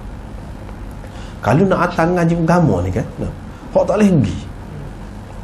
Hak bomo rata dah orang kata. Buat pulut kuning rata. Berapa kali buat pulut kuning mai ajak. Lepas tu dia nak tengok hasil kejayaan. Bila tak berjaya dia kata agama tak jadi. Kau jauh daripada agama lagu. Itu bukan orang panggil pengorbanan. Tak faham maksud pengorbanan. Dia kena korban hak ni dulu, barulah boleh kita tengok hasil dia yang memuaskan kita. Tak boleh korban hak tu. Sebab itu dia tak bagi. Kamu tidak akan dapat hakikat bir, kebaikan yang sebenar, selagi kamu tidak belanjakan ma tuhibbun, apa yang kamu kasih, apa yang kamu sayang. Dia kena hak tu dulu, barulah kita tidak akan tengok anak kita kena sembelih, barulah tak sampai situ. Kalau tidak akan sampai situ. Kalau kita tidak sanggup korban hak lain hak bawah. Itu maksudnya. Jadi makna bertakwil mimpi dia. Takwil dia tu Allah SWT ceritakan kemudian. Apabila dia tidak menjadikan. Tetapi Nabi Ibrahim dia kena buat. Inni ara fil manami anni azbahuka fanzur madza tara. Qala ya abati fa'al ma tu'mar satajiduni insyaallah. Dan ayat seterusnya. Maknanya dia kata aku tengok mimpi aku sembelih kamu. Nak buat lagu mana? Dia tanya anak dia. Anak dia kata, Ismail kata, buat apa yang Tuhan suruh. Ikut sahih. Lepas tu Tuhan tahulah. Tuhan maha tahu maksud dia sebenarnya dengan mimpi tak digap. Apabila seseorang tu sanggup sampai setara tu, dia akan bagi hak lain sebagai gantinya. Tak ada sampai situ lah. Tapi nak tengok dulu kesanggupan kita. Jadi nak cerita di sininya, wahyu tu Nabi dulu pun terima wahyu. Mimpi super. Perkataan tadi, pertanyaan tadi kan terjawab. Sini ada Nabi-Nabi lain pun lagu tu juga. Dalam Quran sendiri disebutkan Nabi Ibrahim itu mimpi. Nabi kita pun mimpi juga. Mimpi dia ni mimpi yang betul. Disebut di sini ar-ru'ya salihah fin naum, dalam tidur. Sebab ru'ya dalam bahasa Arab tidak bermakna mimpi saja. Ru'ya ni makna tengok, nampak. Dalam Quran kan ada sebut wa ma ja'alna ar-ru'ya allati araynaka illa fitnatan linnas wa syajaratal mal'unata fil Quran tu kan ayat tu. Tidak kami tunjukkan kepada engkau ar-ru'ya. Ar-ru'ya tu bukan maknanya semasa mimpi, tidak. Semasa sedar, dalam keadaan sedar Nabi SAW. Di situ disebut ru'ya juga. Di situ disebut ru'ya juga. Di sini disebut ru'ya juga. Jadi oleh kerana ru'ya tu ada dua makna, maka perlu disebutkan finnaum. Iaitu ru'ya ni, tengok sesuatu tu dalam tidur. Maknanya mimpi lah, kita kata mimpi. Jelas di sini bukan makna tengok hak nyata begini, tidak. Tetapi tengok tu dalam mimpi. Bila tengok dalam mimpi, mimpi tu betul. Ni permulaan. Mimpi tu sudah merupakan wahyu dah tu. Mana pertanda wahyu dah, tapi tidak wahyu hak iqra' tu lah. Dalam bentuk Quran tu tidak. Dia mari dah gini. Dan nak dapat mimpi ni, sebab itulah Nabi SAW kata mimpi ini adalah satu juzuk daripada 60 juzuk kenabian. Satu bahagian daripada 60 bahagian kenabian. Dia sudah sebut dah begitu. Maknanya mimpi ini adalah satu isyarat daripada Allah SWT yang boleh kita terima juga. Kalau kenabian, nak ceritanya kenabian ni, maklumat yang sampai kepada Nabi ni, bayangkanlah. Satu yang mimpi ni, mimpi yang betul ni satu daripada kenabian.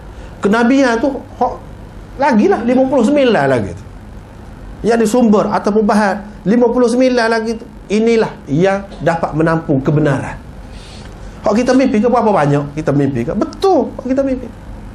Sama ada mimpi tu tidak takwil ataupun mimpi tu dengan takwil lah. Hak tu usul-usul dia tu disebutlah dalam Quran pun ada, dalam hadis pun ada usul dia. Tapi banyak hak mimpi ni yang kita tengok betul-betul sebelum laku lagi, betul-betul lagu tu. Kenapa tepat tu? Nak cerita daripada Allah SWT. Itu baru ada tu, betul dah. Bagaimana kalau ada hak 59 lagi? Tentulah dia dapat menampung hak lebih lagi, kebenaran alam semesta yang lebih lagi. Sebab itulah dia boleh dapat tentang syurga, tentang neraka, tentang azab kubur, tentang begitu-begini. Nampak belakang tu. Setara dapat mimpi tu, berapa banyak kita mimpi betul-betul lagu tu. Ataupun kalau tidak betul tepat lagu tu, dengan takwilan. Dengan takwilan. Dalam takwilan tu banyaklah takwilan. Misalnya dalam Quran disebutkan bidadari itu baydun maknun, iaitu telur yang tersimpan dengan baik. Itu takwilan tu. Kalau seseorang tu mimpi jumpa telur ke, ataupun orang bagi telur tu comel, maknanya perempuan. Itu isyarat kepada perempuan. Takwilan lah tu. Makna di alam yang lain digambarkan begitu. Dunia perempuan. Dunia tu perempuan.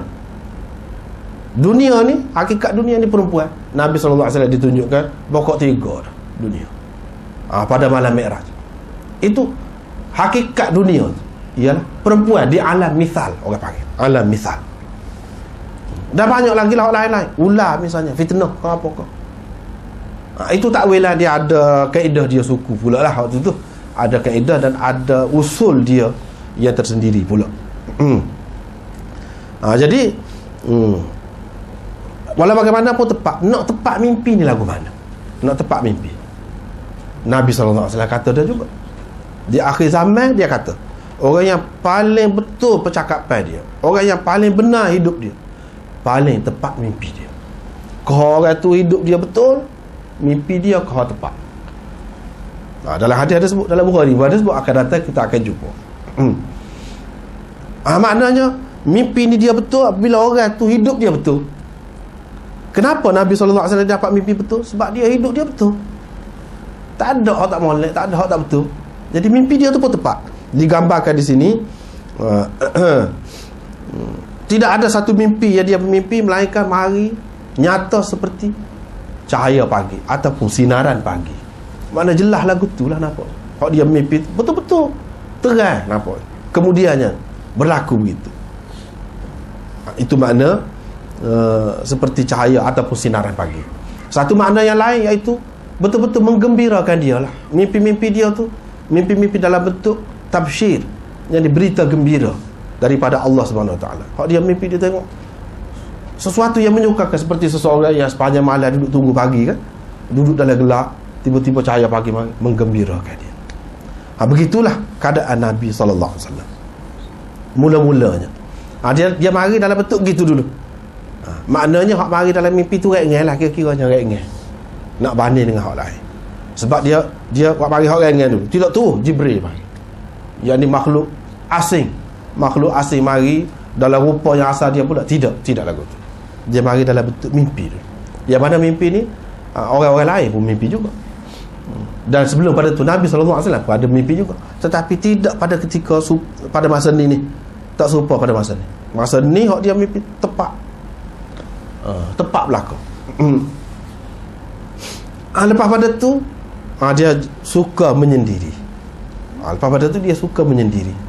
Mulalah dia duduk seorang. Bila duduk seorang ni mikir, merenung, kaji lagi, fikir lagi, cuba menghayati lagi mimpi-mimpi dia tu apa makna. Dan dia bersembunyi. Dia bersembunyi di mana? Di Gua Hira. Tetapi nampaknya hadis ni nak pergi panjang pula ni. Nak pergi panjang pula. Tak ada sahadis. Jadi kalau kita pergi ni panjang pula. Di Gua Hira. Dalam 3 batu lah daripada Mekah. Dalam 3 batu. Dia pergi menyendiri di sana. Di situ dia tahannas, mana beribadat. Beribadat dengan cara mana? Tu panjang pula lah. Jadi di sini pergi di Gua Hira. Yang maknanya ni seseorang yang nak menerima sesuatu yang besar, nak buat sesuatu yang besar, dia tak boleh duduk dengan orang ramai. Mungkin jadi kepelik. Kalau seseorang tu boleh buat benda besar, lepas tu dia tidak ada ketika dia duduk seorang. Dia terpaksa berpisah daripada orang, bahkan daripada keluarga dia sendiri pun. Hak ni yang dikatakan hijrah tu. Ya, hijrah dah. Hasil daripada hijrah tu lah maka dapat wahyu dalam bentuk ni Quran.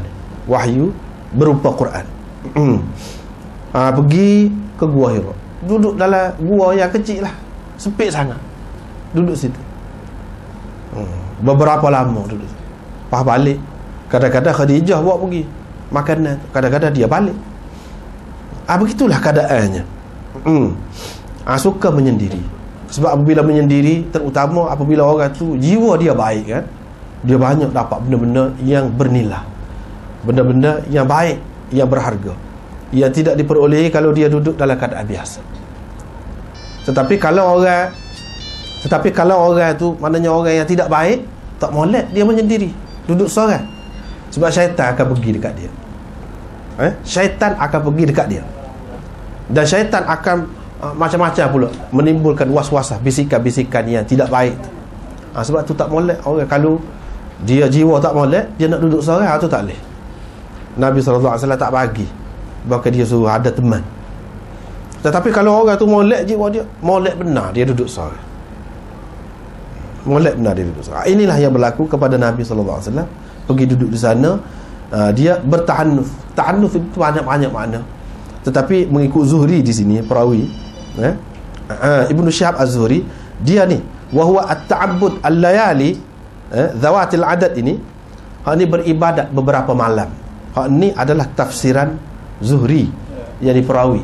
Yang ni mudraj minar rawi orang panggil. Mana hadis ini adalah mudraj minar rawi. Hak ni lafaz at-ta'abbud al-layali zawatil adad. Hak ni adalah lafaz Imam Zuhri, Ibnu Syihab Az-Zuhri, bukan hak Nabi SAW sendiri. Ini orang panggil mudraj. Mudraj minar rawi. Sebelum Nabi SAW berasa rindu ataupun teringat kepada ahli keluarga dia, begitulah beribadat. Dia menyebutkan beribadat, nak suruh mudah faham lah, tahannuth makna apa dia. Tetapi kalau kita kekalkan riwayat ini, hak Aisyah sebut ini, fayatahannath, maka makna dia lebih luas lagi. Tidak bermakna ibadat saja. Ya tahannath ni maknanya merenung, berfikir, dia mengkaji.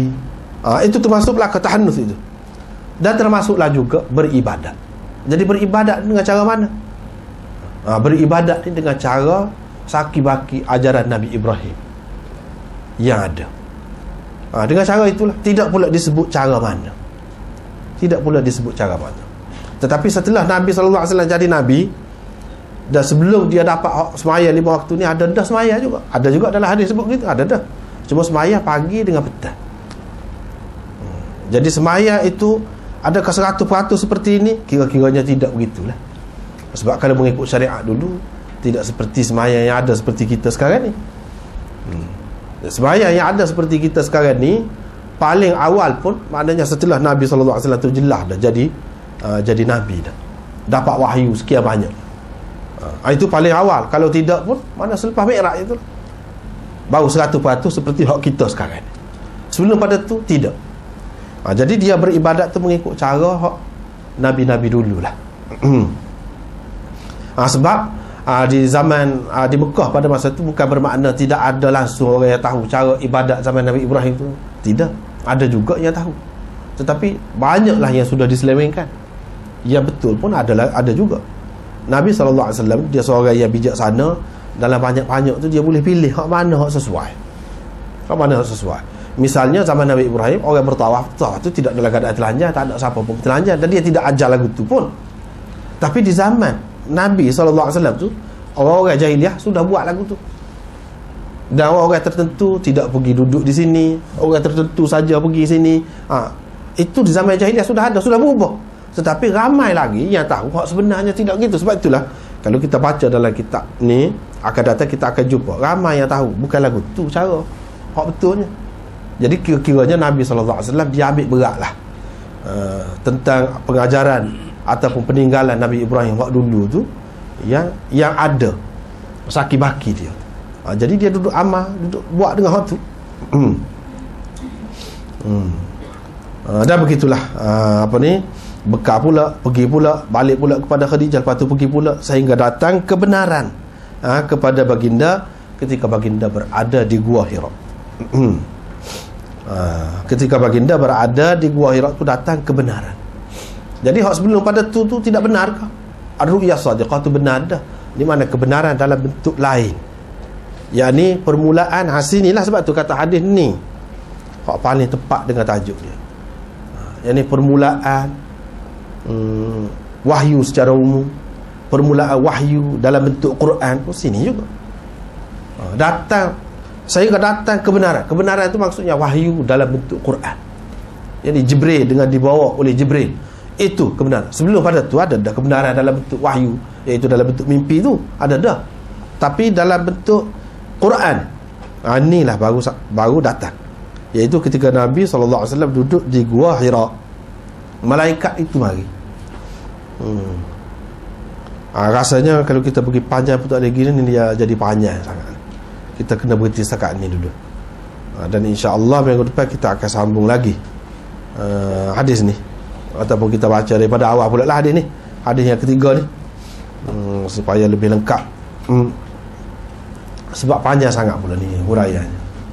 Sekat itulah dulu. Wallahu a'lam wa akhiru da'wana alhamdulillah.